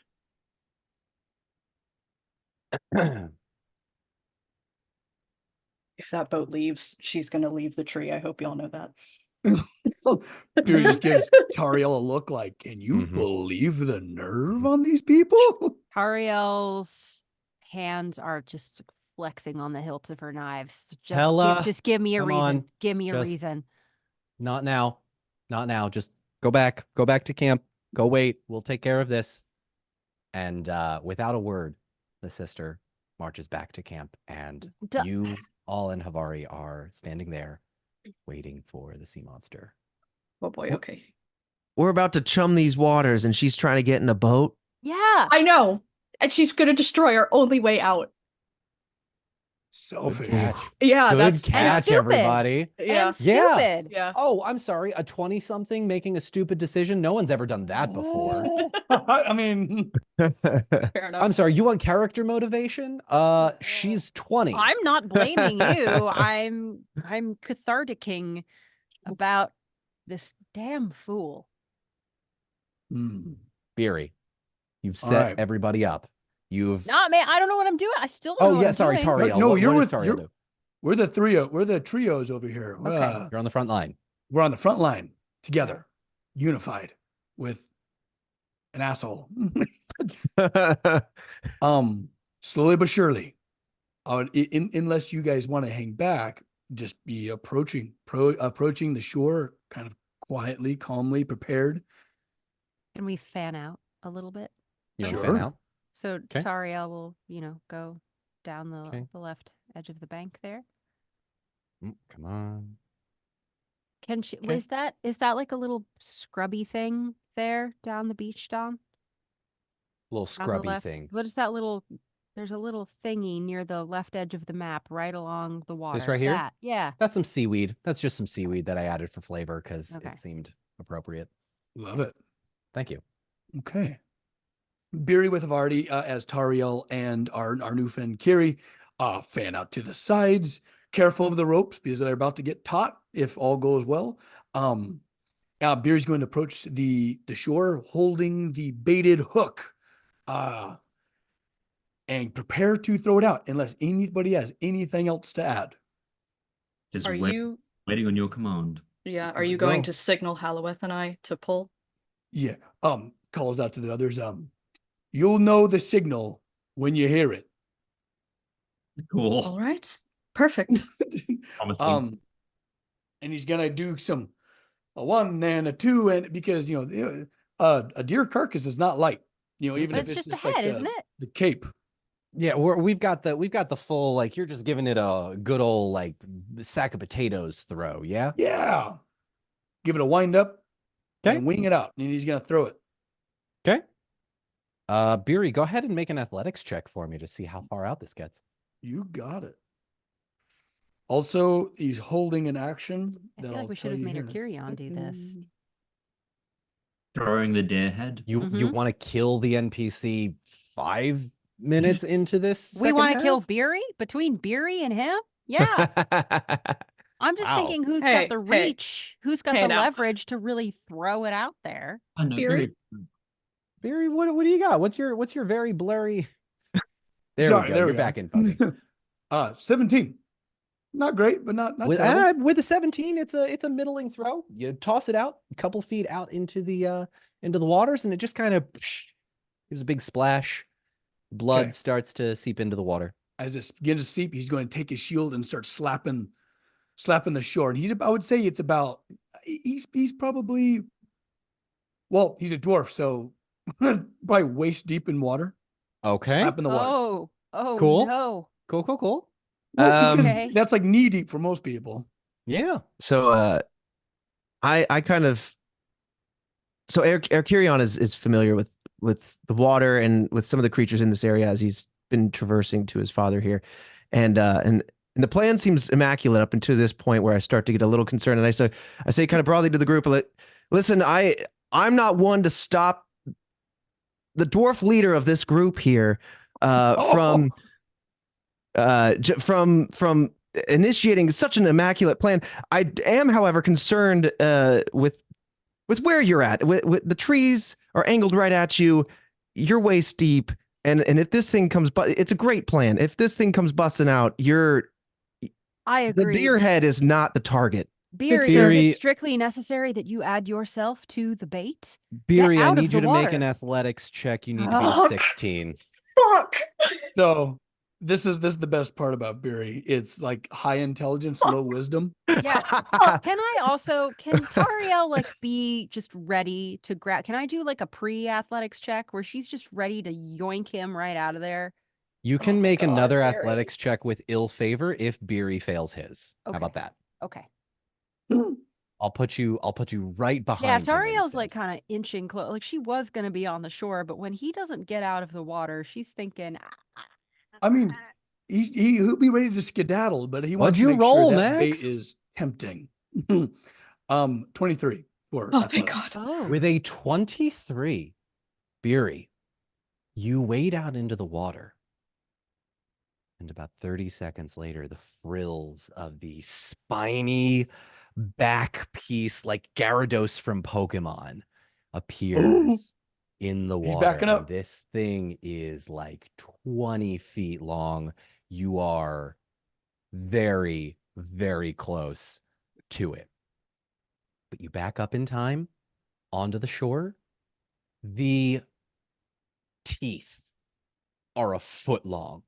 Oh, And wading out of the water, glancing over your shoulder, you watch as this enormous serpent yet giant anaconda-like creature appears with its head out of the water and just like those sharks that jump 10 feet out in the air when they're chasing a seal in those nature documentaries. This thing swoops in like a killer whale trying to beach something else, and swoop, its enormous jaws latch onto both the rope and the deer head as it attempts to digest it. Seeing this absolute horror show behind him as he's trying to, like, you know, when you're like trying to run through water and it's the scariest thing ever, just like, yeah, as he's like running out of the water, he's just gonna scream, pull the rope.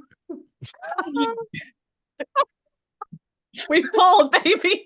Halloween has And- never pulled a rope more in his life. Yeah. All right. Now these are tied tight. They might require. They are. Can I Okay. go ahead and do Beery- my athletics roll? Can I just try, just reflex, just like he's not going fast enough? Can I? Yeah, go ahead and make an attempt to just grab Beery and throw him out of the way. They may. I will put Beery, I will put you on deck to sort of explain to the podcast listeners who don't have the visuals. Can you explain sort of what happens as the elves pull the rope, as Tariel attempts to get you If out of the successful, it's suddenly all pretty much these are, you know, physical batteries, right? One is Mhm. gravity, one is spring. And the second those ropes are pulled, the slip knot is loosed and all of the energy pulls towards the shore. So it's going to beach this thing if all goes to plan. way? Okay. I'm carrying the theme of the last episode where I was just rolling 22s. Did you roll a I 22? rolled a Yay. 22 with a 6. Amazing. Yes! Oh my gosh. Trevor, Brilliant. last episode we rolled like 15 22s over the course of like Weird. 3 hours. It was It was wild. weird. Excellent. Yeah, so Tariel not satisfied with how quickly Beery is doing his water shuffle. We'll do a little elf spring move and just Legolas him out of there. Just grab him by the back of his jerkin and jerk him back to safety. What a In- visual, if I may. Just a dwarf in like knee-high, waist-high water, high kneeing, trying to get out of there. Yeah. The jaws of foot-long tall teeth clashing together right behind him. Slow-mo shot. He's going, pull that rope. And then you just like an elvish arm reaches in, grabs his collar and throws him out of the frame. Yeet. Oh, it was so beautiful. This is awesome. Thank you. I'm trying to get this made into an animated series without the Tolkien estate suing me, but you know, I'm trying to include as many visual gags as we can.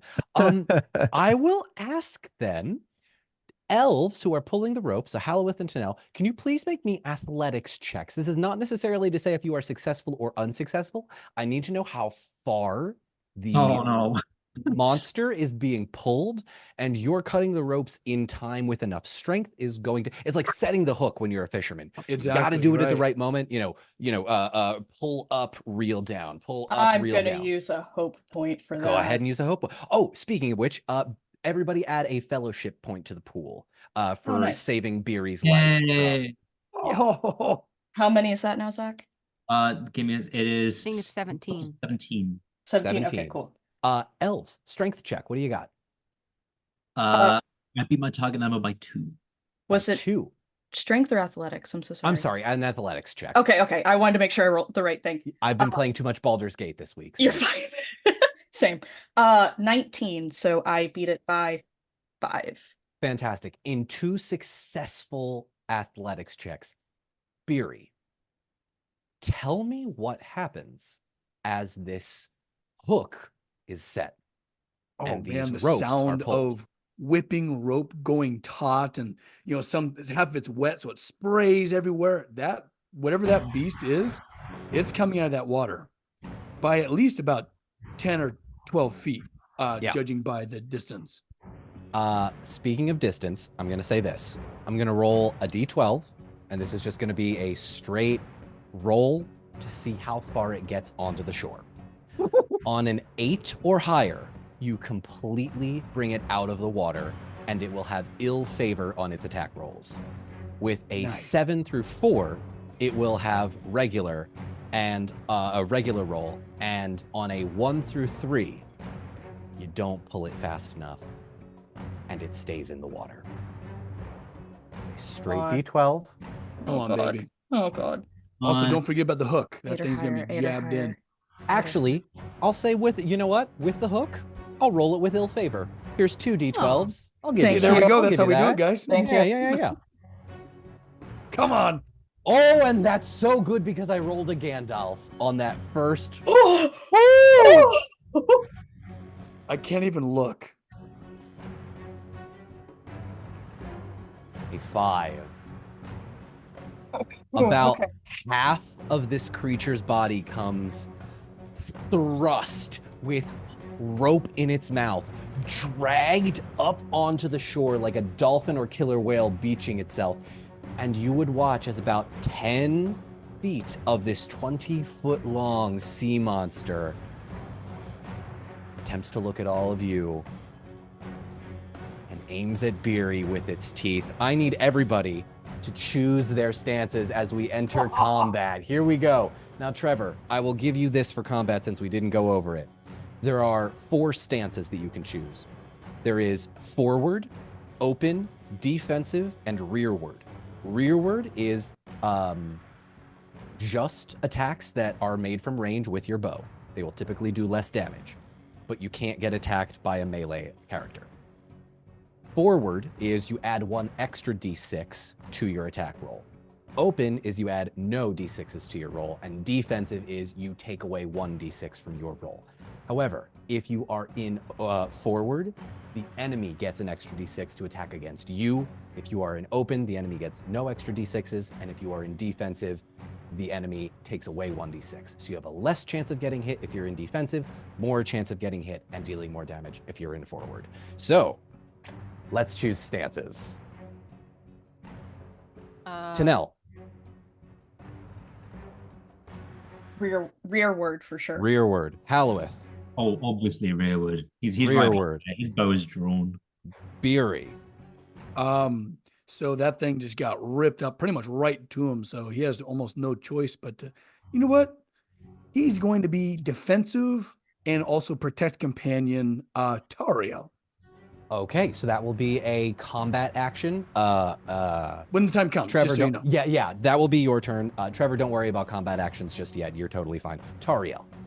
Tariel will also be forward. Forward. Erkirion.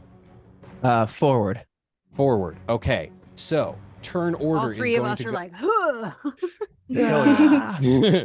So turn order is going to go Erkirion, Tariel, Beery, Halloweth, and Tanel. You are unclear when the sea monster is going to be attacking. I am not going to tell you. Erkirion, you are up with your 2 swords. You have the ability to attack twice. How are you Okay. approaching this monster? And I encourage you, as I said on our phone call, Trevor, please break my game if you will. Okay.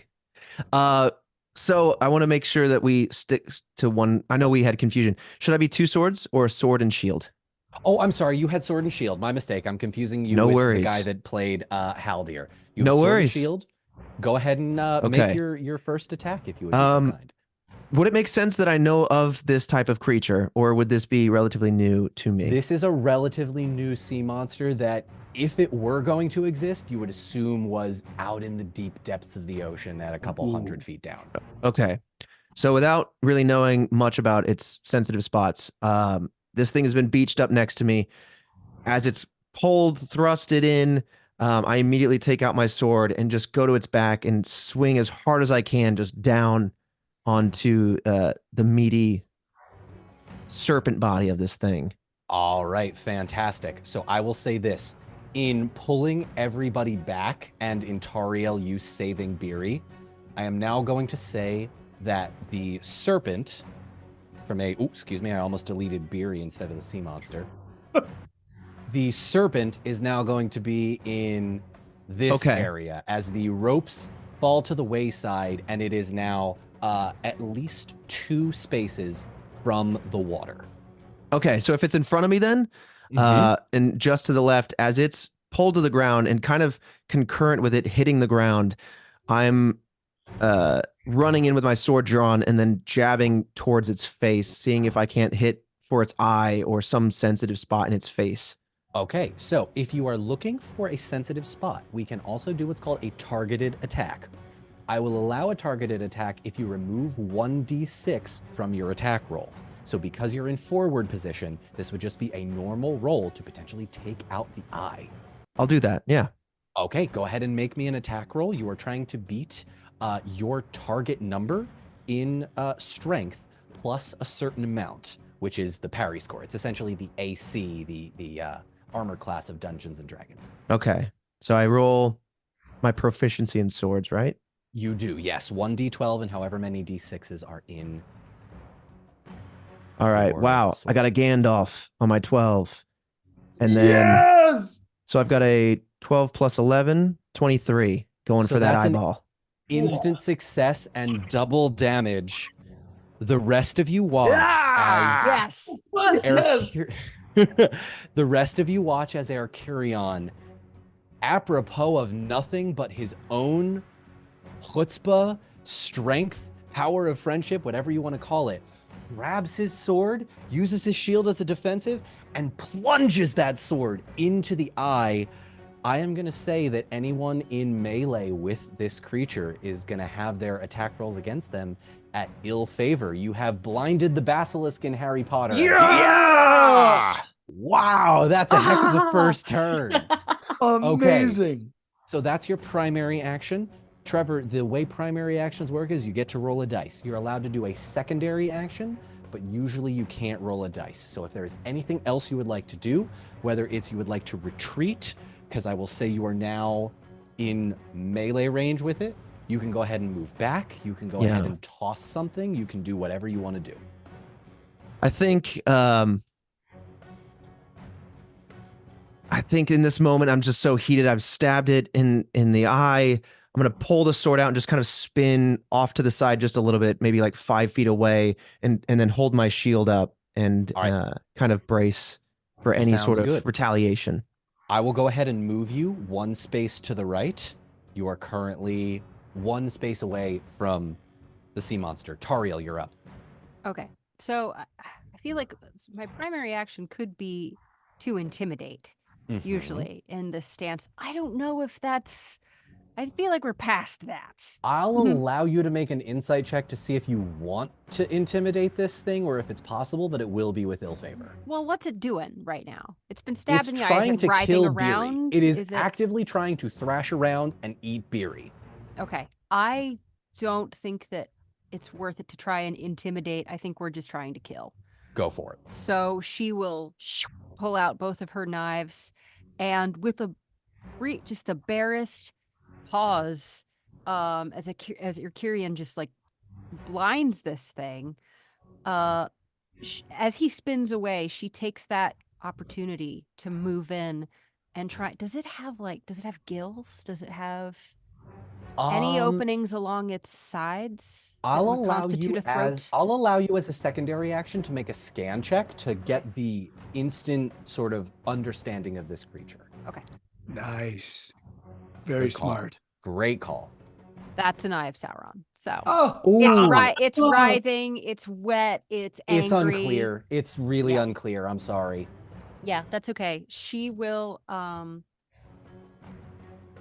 just sort of stab with one knife. She'll just sort of go in the general direction of its like the back of its head and throat area, where its gills would be if it had any. Okay. In the hopes Yeah, go that ahead. she's just going to open it up. Okay, go ahead and make an attack roll. I'll say you move 2 spaces up into combat with it.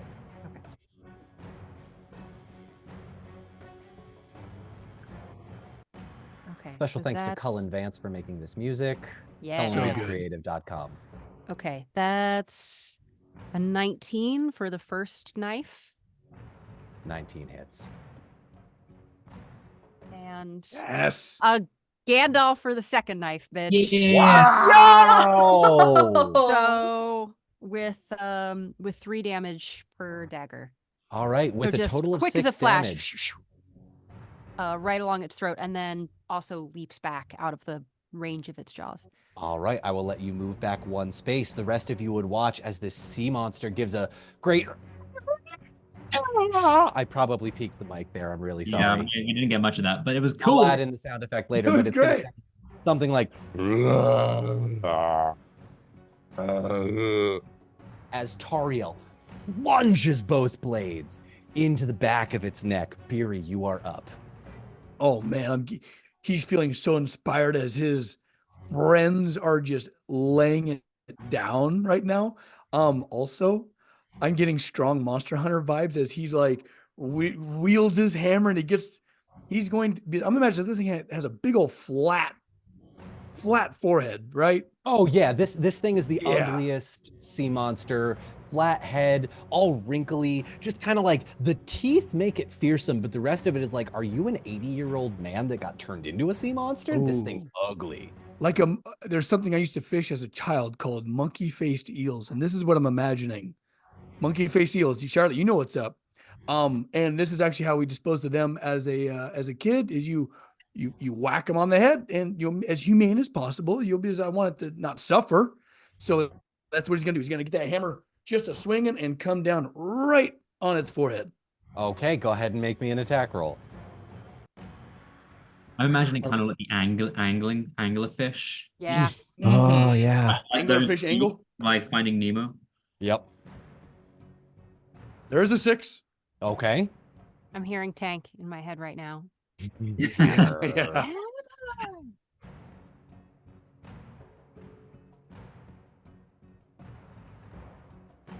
27. Yeah, that hits. That absolutely hits. Okay. Hulk Beery, smash. you bring the hammer down, Thor style, just on top of its head. I'm going to move you one space closer to this creature.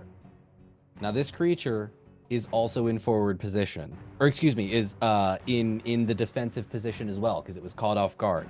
Yeah, I didn't so roll my extra d6. I forgot about that. You hit anyway, so congratulations. So Beery, before I go with the sea monster, secondary action. He was protecting command. That's true. You were doing protect companion against Tariel. But Tario has, as you know, kind of flanked it off to the side. So I would say that's moot. Would you like to move in front of Tariel? I will allow you to move 2 spaces. Do like a little shift. Yeah. So your movement is 4. So 1, 2. You're going to be up here in front of Tariel. I definitely don't want to like block the lady from the badassery she's you about to won't unleash. block. She'll be able to attack. It's just she's hiding behind the shield until her next turn comes. It's sort of like Perfect.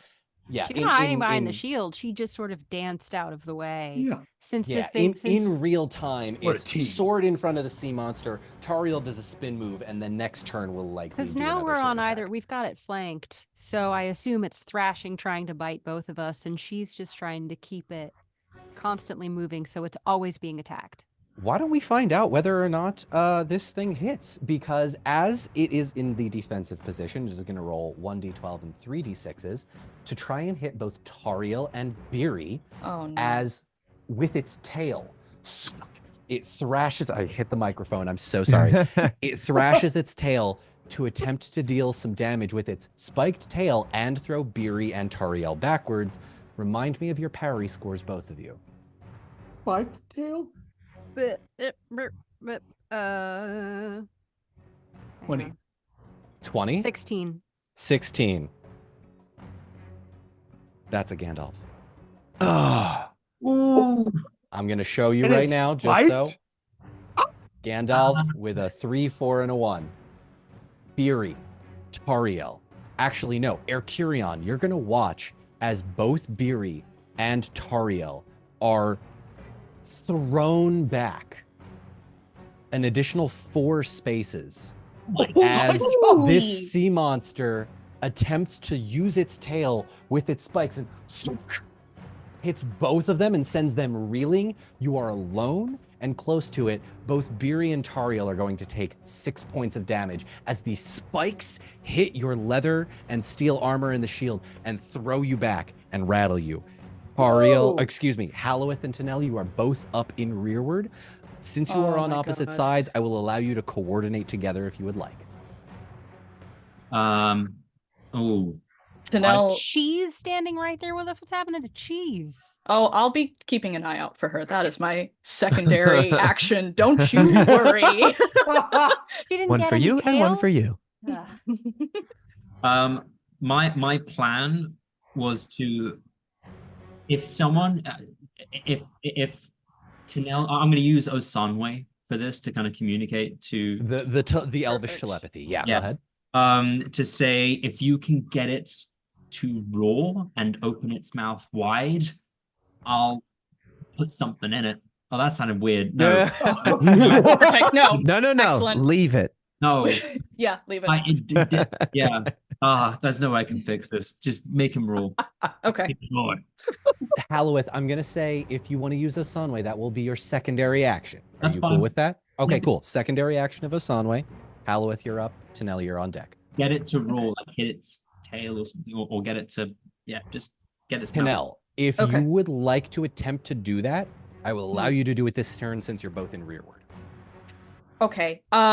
Then Tanel's gonna pull out one of Beery's spinning arrows, Okay. since that does the most damage. Yes, That I that can would be do? a potential 9 Yeah. damage if you hit with all 3. Yes. And she is just going to sort of just fire at its head. Not a called shot, but she's like, that's gonna be the most painful point. I will say if you're trying to aim for its head, it will be a called It will? shot. Okay. If you would like to not make it a called shot, you can roll normally. If you want to aim for its head, you're going 1 less d6. It's not gonna be a called shot. I'm just gonna use the most powerful thing I have then. Go for it. Good move, Tori. Oh, Please. Okay. Give me a second. Mm-hmm. 21. A 21 hits. The rest of you would watch. Actually, I'm going to describe all of this through Erkurion, just watching the rest of these 3 battle. Yes. Erkurion, you're going to watch as the most beautiful elf you've ever seen in the world, long blonde hair flowing in the wind, pulls out an arrow, knocks it, draws, looses it, and for some reason you think you see the arrow separate into 3 as the arrowheads split and become this sort of 3 points of damage as it sinks deep into the flank of this sea monster as it lets out a and it takes 9 additional points of damage in this moment. Halloweth, in doing what you would like it to do, I'm actually going to ask, this is going to be more a fate check, whether or not you can get this thing to roar. This is not something we've done before, but you're trying to get someone to do something else, so it's kind of like a luck check. Well, I'm not trying it. Does it roar when it gets hit in the flank by a 3-point arrow? I'm assuming It depends on how wide it's going to open. The answer is probably yes, but I'm going to let the dice decide this one. Okay. Please roll me a d12. On an 8 or higher, the creature roars. Okay. At this 4. point, I'm picturing Tanel looks like the Goldberry Magic the Gathering card with pointy With ears. just that very Mhm. thick, magical lady kind of energy. Yeah. Trevor, I'm not sure if you've seen the Magic the Gathering set, but Oh, Goldberry I have is some. Damn right. I knew you I were think I have cool. her. Yeah. I knew you were cool. All right. Tanel, you have made your attack. Halloweth, the creature is not opening its mouth, but you are up. Hold on. Real quick. Oh, you've got your secondary action as well. Yes. Go ahead. Where's our 2 gals? Our gal pals. You can go ahead and make a scan check for me, please. Thank Oh you my so God. much. These bitches. don't even. Yes, 'cause Don't I swear to even. God. If they're not halfway down the throat of that thing already, I swear to God. 16. Beat it by 5. You don't see them. Fuck. Okay. Cool. Excellent. That's my turn. Okay, cool. Can I do it? Oh, next time. Next time you're up. Where's the boat? Halloweth, Okay. you've got your primary action left. That's changed my. Oh man, it doesn't roar from getting hit that way. That sucks. Gotta let the dice tell the story, my friend. Okay. I'm gonna force its mouth open. I'm not gonna use my bow this time. Halloweth's going to use the grass and try and get some, literally the earth to claw its jaw open wide. Make me a lore check, please. Erkurion, you are going to watch as Halloweth sinks his fingers into the ground and you begin to feel almost a vibrating sensation as almost like, you know, that hair standing up on the back of your neck feeling. You begin to feel that as Halloweth sinks his fingers into the ground, calling on the deep magics of Middle Earth, and you rolled a 7. I beat my target number by 6. okay. What did you roll total? 17. 17. Beating your target number by 6. It has a +6 to whatever target number you have rolled. 17 hits. Please describe for me how the vines, the magic, the nature attempt to pry this creature's jaw open. He's going to use the roots from like the tree. These are big trees, and especially around the stumps that were once dead. He's going to call upon the life that once was and extend the roots up through the ground as almost finger-like tendrils. Clasp this thing's lower jaw and just yank them down into the earth. Gnarly. Okay, here's what I'm going to say. I'm going to go ahead and make a saving throw its next turn when it is in defensive position, which means Erkirion, Tariel, and Biri, you three have the opportunity with its mouth clamped open to do something about it. Erkirion, you are up. Okay. Does it take an action to kind of observe this, kind of as Tariel tried to take in what this organism looks like?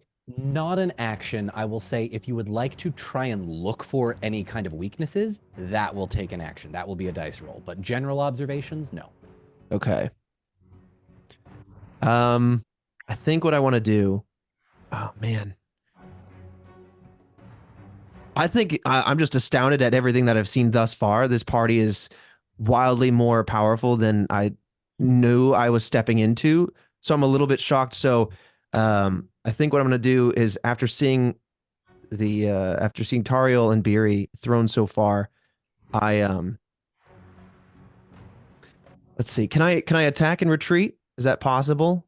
Yes, I will allow you. So you have 4 squares of movement. You would have to move 1 to the left to be in combat with this creature. You could then retreat 3 spaces, which would move you 3 away. So you would be here if you want to retreat. I'm going to do that. Okay. So if you want to attack, you'll move 1 closer. Go ahead and make me an attack roll. How big is its mouth compared to my shield? What are you trying to do? Could I wedge its mouth open to affix? Yes! Could I run in seeing what he's trying to do? Because he's kind of shouted maybe to the group, open its mouth. And I jab my shield kind of in the hinge of its jaw to ensure that it stays that way before retreating. Ooh. Yes. Yes. Oh, okay. I will say this. This will technically count as an attack roll. Okay. But it will be with your shield, which is not a mechanic that exists in the One Ring. So I will say this. You said break the game. I love that. I love it when you do that. This is amazing. It could be brawling, which is 1 less than your highest thingy. Yeah. I will say, because you're in forward, Erkirion. Yeah. Make me an attack roll, just 1d12 and however many d6s you have, but roll normally. You're not getting that extra d6 with the forward position because this is going to be almost a targeted attack, but with your shield. Okay. What? And which stat am I rolling? This is going to be athletics. You are trying to beat your target number plus a certain extra that is basically like the armor class of this creature. So roll 1d12 and however many d6s you do with swords, but 1d12 and however many d6s you roll with swords. This will be a flat roll. Okay, my athletics and swords are slightly different. And do I take my forward additional one as well? Oh, excuse me. I'm sorry. Let me backtrack this again. How do I want to do this? This will be athletics since shields are not a weapon. Make an athletics roll. If you beat your target number, let me know. Okay. That beats the target number by 3. By 3 hits. The rest of you would watch as Erkirion, picking up on what Halloweth is trying to do, takes his shield, slams it down into the bottom hinge of the jaw, and wedges it inside with all of his strength as a few of the teeth get knocked off. The blood comes rushing out of the gums as the shield is stuck in there. It no longer has its bite attack until its turn when it's going to attempt to crush the shield. But for now, Tariel and Beery, you will not be targeted by the bite attack. And Tariel, you're up next. Oh, excuse me. Erkirion, you have a secondary action. Would you like to move 3 Oh, away? I'm running away. Yeah. I'm Okay, like, yeah. all right, got that done. All right, you are right here. Go right ahead. Amazing. I that picture was Beery when he was running away. Now I'm running away in slow motion, like, get its mouth. It's open. Hello, get in there. That's an excellent point. Trevor, let Beery and Tariel know if you would like to aim down its throat. That will not be a called shot. That will just be a regular attack. I have a plan. Let me do my plan. I'll let you cook. Go ahead. Okay. So Tariel, having been thrown back, she's not her usual graceful self with her janky shoulders. She doesn't quite hit the ground like a sack of potatoes, manages to sort of like catch herself just enough where she skids back on all fours through the dirt. Her knives go clattering. But as she rights herself, she sees this rapid interaction of swords and shields, and in a flash, she's back on her feet, does not reach for her knives, but instead reaches back and grabs her last mithril arrow. And goes but does not knock it to her bow. Instead, just goes running back towards the monster with it drawn in her arm to stick it directly in its mouth and drive it up into its brain through the roof of its mouth. Hell yes. Okay, so this is what would be known as the assassination mechanic. We briefly mentioned it a couple of, actually probably 20 or 30 episodes ago when Halloweth was attacking those orcs. 1, 2, 3, 4 spaces. You are within combat, Tariel. This is a called shot with an arrow reaching inside its mouth. Make me a standard attack roll, but not with your bow skill, with your sword skill. And this is only going to be one hit. Technically, if it's like an arrow. Oh, do you have anything in spear, Tariel? No. Oh, Okay, I'll allow you to use swords if you want. It's a And a sharp spear. object. Yeah, It's sure. not nearly long Pointy enough. thing go in brain. Okay. Well, unlike Tari, fellowship Fellowship point. point. Yes. Okay, cool. Yeah. Roll an Okay. extra d6 then, Tariel. Okay, thanks, guys. Unlike Tario, that landed fairly gracefully, Beery bounced like a sack of potatoes, and then it's now like picked himself up and is like looking at Tario, but has like the anime heart eyes yet again at this moment. With the help of the fellowship, I've already got 2 6s. Okay. So 12 plus 5 is 17 plus 2 is 19 plus 3 is 22. Hey, Lucky and 22. Yes. Catch 22, port 22, baby. Tariel, with 2 6s, you gain additional piercing damage twice. So please roll me 2d6 to see how much damage you add as you thrust this arrow into the jaw. And Kill I'll it. note the base mithril damage is 5. Yes, it is. Okay. Oh, kill it. Plus 10. Kill it. Plus 10? Mm-hmm. You deal 15 damage to... Yeah. Erkirion, you ran away from this thing, but this redhead elf, it's like nothing you've ever seen before. She grabs the arrow, pulls it out, doesn't knock it, sprints past you, gives you kind of a glaring look like, are you seriously running away? But there's no time to No. think about... No, sorry, no judgment there? Nope. Okay, She's fair focused enough. on what she's doing. Screw this guy. Okay, completely Not screw him. ignoring She's you. not thinking about it. The only thing she's Yeah, thinking she's about is get the focused. monster down. Fair enough. Excellent. You take the mithril She looks at the arrow. camera and winks. Yes. We haven't broken the fourth wall yet, No, but not we're yet. getting there. Thrusting this arrow up It doesn't break. This arrowhead goes deep as you hear yet another shriek as this creature as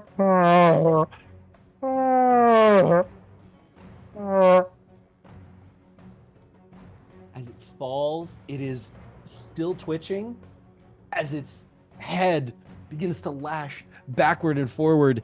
This is going to be the saving throw as it attempts to chomp down on the shield and use its head as a weapon. Tariel, you are in the way.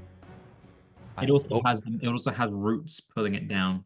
That's true. It does. So it is going to go ahead and make this attack with ill favor. And Tariel, you are in the forward position. So it gets 1 extra d6, but with ill favor.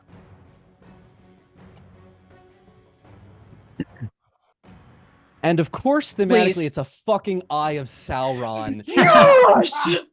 Bitch! It tries so hard, Tariel. Mm-hmm. But the vines weighing it down from the ground, the arrow being shot up into its mouth, it's this proportion of directional momentum that it can't break. You watch as its jaw becomes slightly unhinged as it breaks sort of off to the side. It's going to have ill favor on its bite turns now. As Arcurion, you watch as the shield crumples and dents underneath the weight of this creature's grip, but it's still in its mouth. Halloweth, Tanel, you are both up. I will allow you to either work together or go one at a time. Did Beery go? Barry's gone. He has to Oh, go. excuse me, Beery. Yeah, you're still up. Go ahead. Okay. God, I'm just awestruck right now. Like, what does one even do now? Well, he's definitely gonna run up, dust himself off, pick up his hammer, and try to get to Tario. Okay, so Is that her is hand one, out of its jaws? by Yeah, now? so she's 2, just 3, 4. snatched her Yes. hand, like she stabbed, Okay. one swift movement, stab, withdrawn. Her forearm is just covered in monster saliva. Viscous, goo, gross, blood. yeah. It's nasty, Yeah. but it's out of there. And as it's writhing around, still somehow alive, she just goes, "How?" Oh man. Well, Beery's concern was mainly Tariel, making sure that she got out of that alive. And I think what he's going to attempt to do is grab onto Halloweth's side of the rope, the left Okay. rope, Yep. grab onto it and pull it taut to keep the thrashing down, to give the others a shot, to hold it still, to kind of Okay. stretch this thing out. Yeah, go ahead and make me an athletics check. On a successful check, you will succeed and give everybody in rearward favor. Oh, ooh, there we go. Oh, it's not great. 16, which beats it by 5. 16 does not hit, unfortunately. You grab the rope, try to wrench it back. This Damn. thing is so strong. This thing is Damn.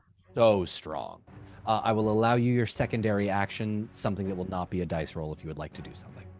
Or if you want to do a combat action as your secondary action.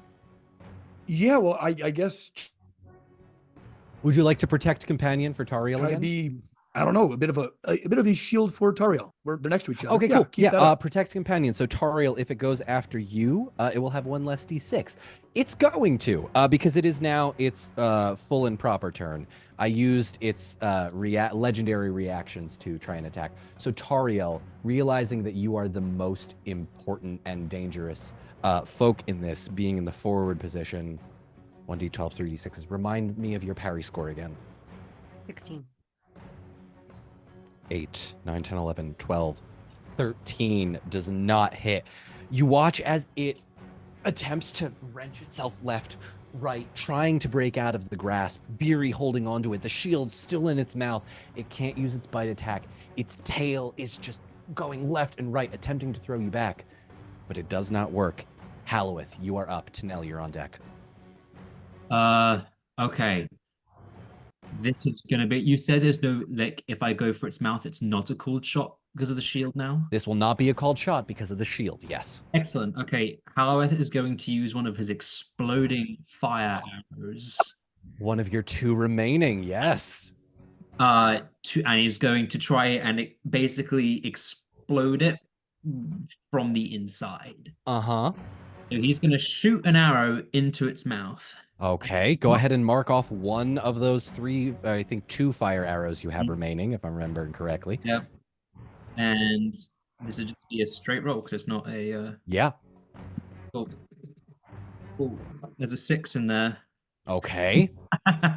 Okay, so it's there's a 6 and I got a 38. What? I have 66 in my bow. A 38. 38 with a bow. I got a 9, 4, 4, 5, 6, 5, 5. Every once in a while, I imagine what this will look like as an animated series. Tori, I'm going to allow you to take your turn before I tell you what happens with Halloweth's shot. Go Cool. ahead. Well, I mean, I'm not even gonna shoot. No. I I feel like... insist you This happens do. simultaneously. Oh, okay, cool. Well, I will use just another spinning arrow, I suppose. Okay. This thing is still alive. So Yep. let me just go ahead and fire that as well. Yep. 20 20 hits. with a 6. That's extra piercing damage. Yeah. So 1. Okay. And then where's the boat? Oh. Anybody that wants to can go ahead and make a scan check for me. Oh my god. Okay. Mother. I'm not going to beat my target number. And 17. 17 for me as well.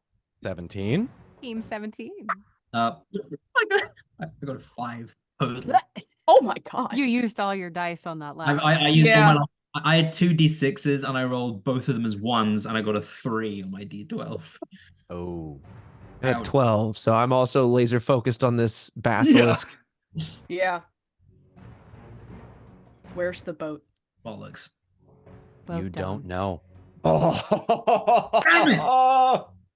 There's no way it's gotten that far that fast. Oh no, yeah, there's no Tanel way. Where is it? sprints full tilt run to the dock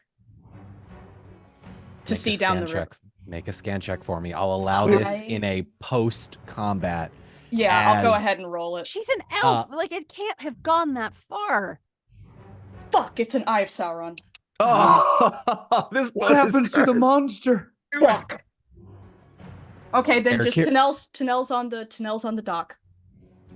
Okay. And I have something prepared for that, but Tanel's on the So, dock. Tanel, I will say you can get. Hang on. Where is Tanel? All right. 1, 2, 3, 4. You're sort of right by this barrel here on the dock. Okay. But the boat you see on the map is not there. And it's so dark.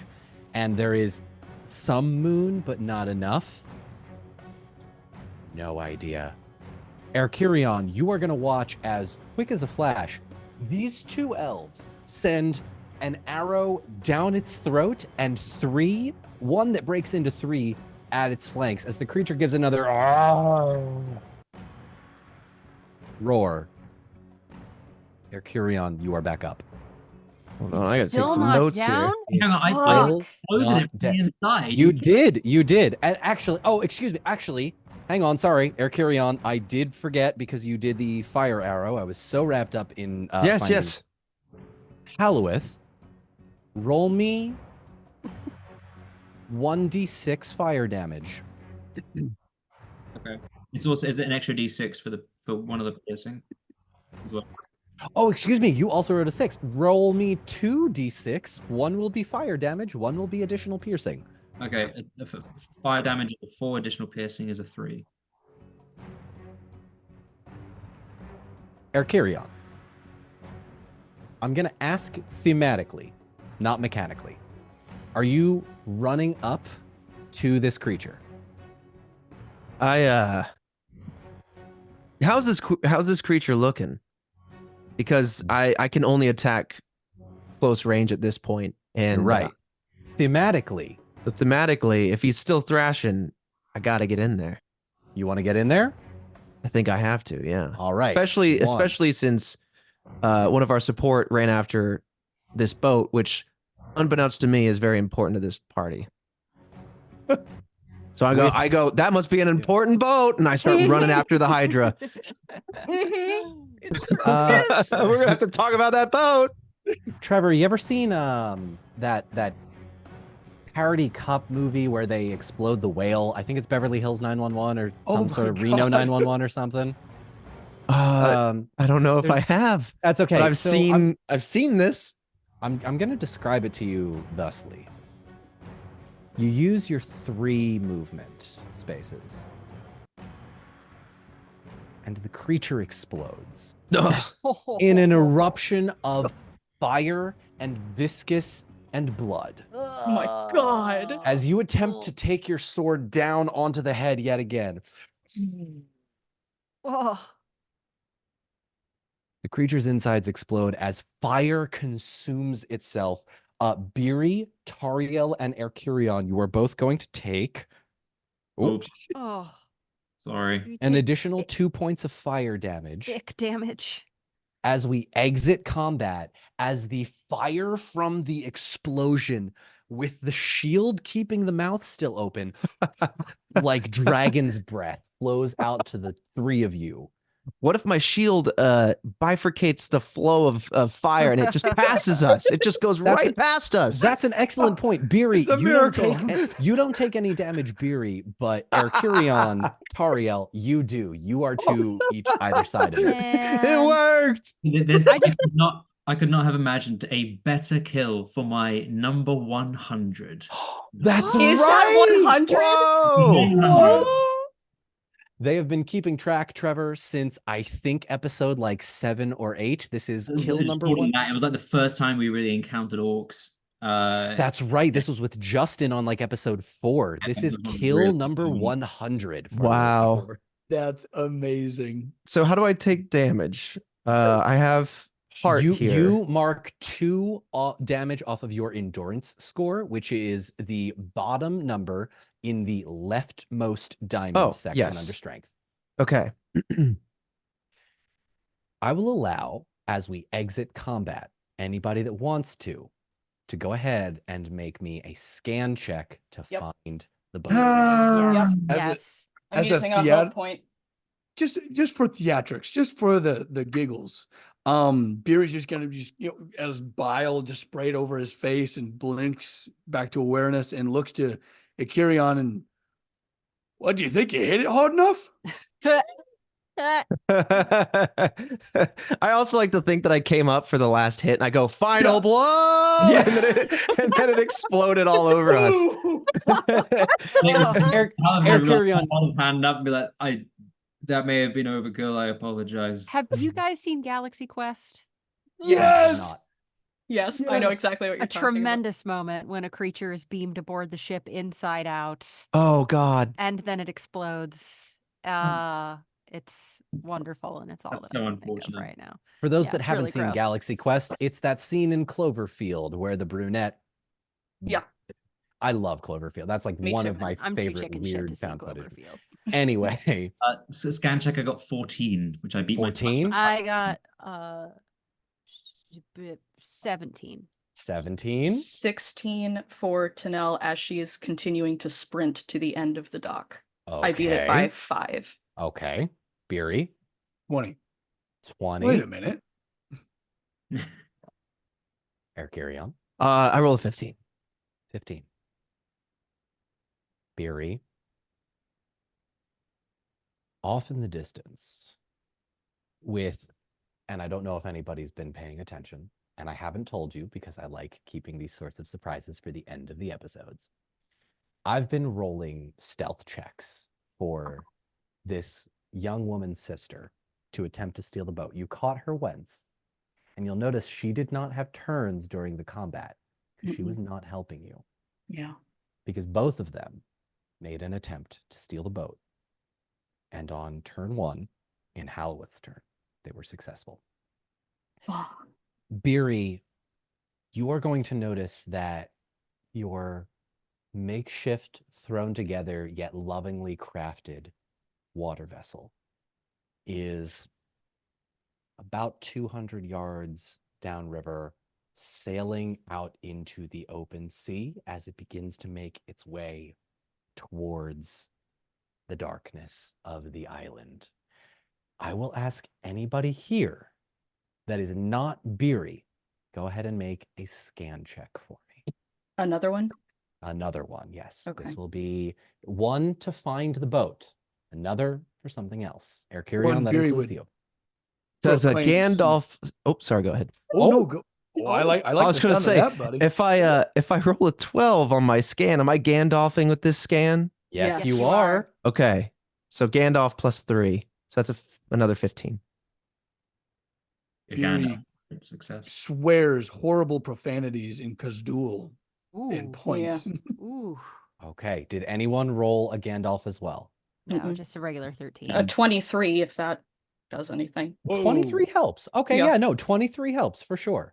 Excellent. Tori, Trevor, Hmm. Tanel, and Erkurion are going to watch as you see this boat floating down the river as this young woman paddling as much as she possibly can with her sister in the boat as well. Doesn't make eye contact with you, doesn't even look at you, isn't worried about your deal. But a shadow in the moonlight appears over the boat as a second larger boat coming up river intercepts it.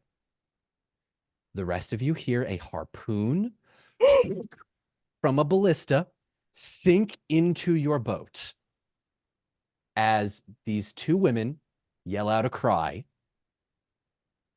as the boat begins to lift up, as you see multiple people over the side of the rail begin to lash ropes to it, begin to use their pulley system to pull up said boat.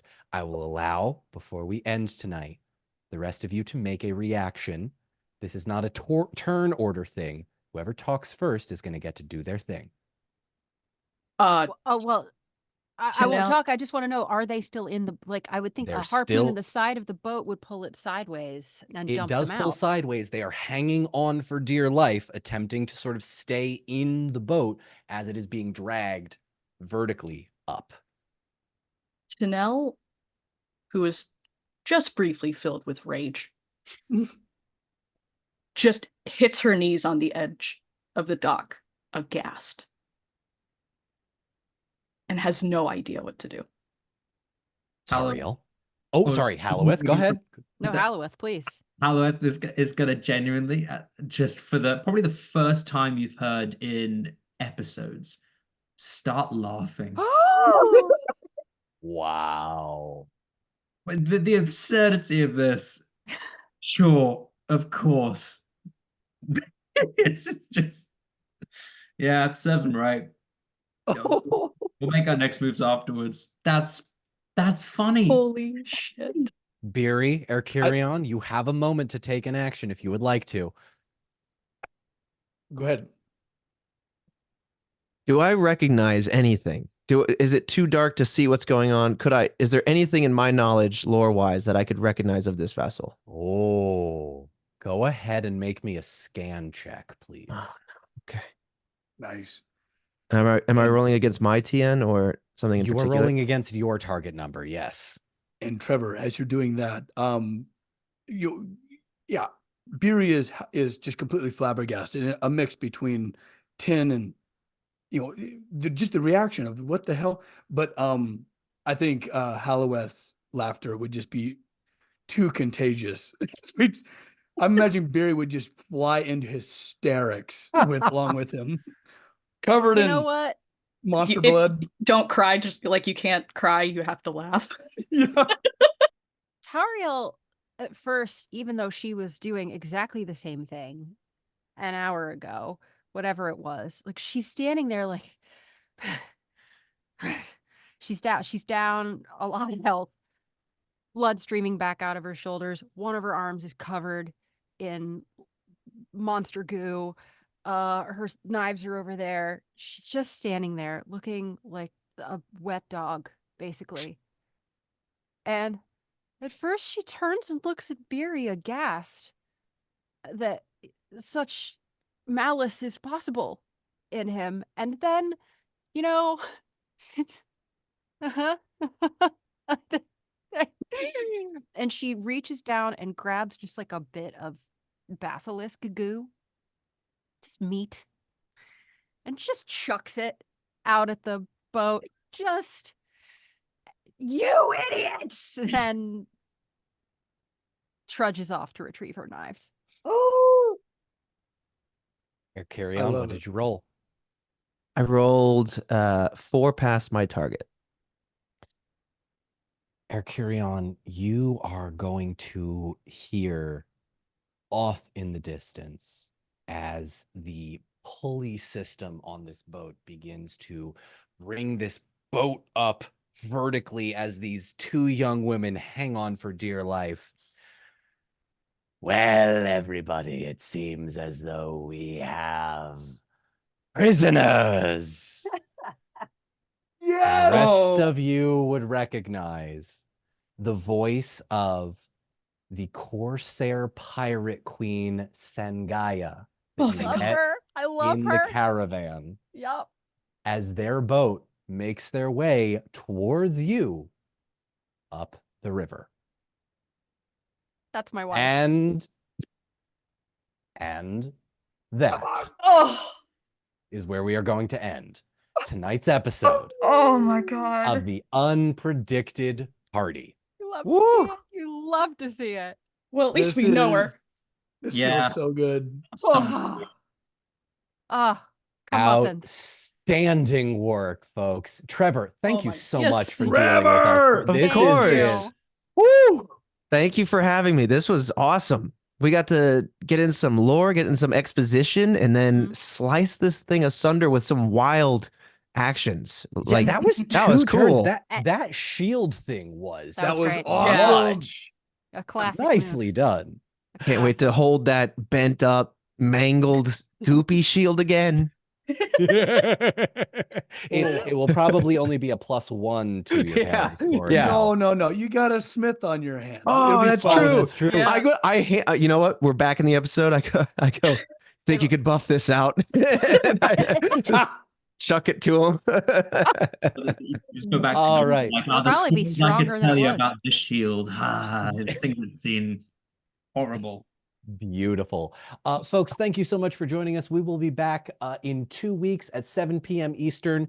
Join us And, every other. Oh, go ahead. Wait, I think this might be a good opportunity to remind everybody because now this will have been news for maybe a couple of weeks. That's right. Yes. That in June, this here Unpredicted Party, the main cast, will be doing a live, I guess a one shot probably Mhm. at Yeah, we will be NocoCon having a in one-shot in June. Watertown, New York. And So I'm not saying you should buy your tickets now, but I am saying that Trevor, if you can make your way to upstate New York in June, I'll have you there, man. This I has would been happly be there. But June that 8th sounds and 9th. awesome. Yes, Yeah, everybody thank listening, you should go because this show is incredible, as you already know. But seeing a show like this in person, from my experience, has always been just above and beyond. And you get to be part of it, and they get to hear your feedback. So definitely come see these guys live. That would be awesome. Please. Thank you, Trevor. I appreciate it. Yeah. Trevor, one more reminder: where can folks find you online if they really liked what you did as you incorrectly, but no less visually defeated this monster Hey. with a sword stroke? If you like monsters and cryptids and aliens, and then a little bit of true crime and unsolved mysteries and things, I got a podcast called Red Web. Otherwise, you can check out my company's whole swath of content from other creators that I work with over at roosterteeth.com. Amazing. Perfect. We will be live on Patreon, patreon.com/DonMarshall72. The link will be in the bio. I only discovered this 47 episodes in.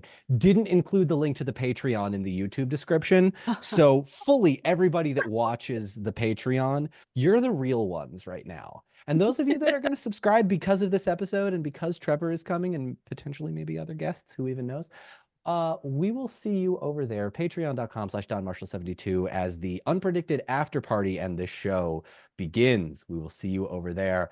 Thank you, everybody. We'll be back in 2 weeks. See you next time. Bye-bye. Bye. Bye.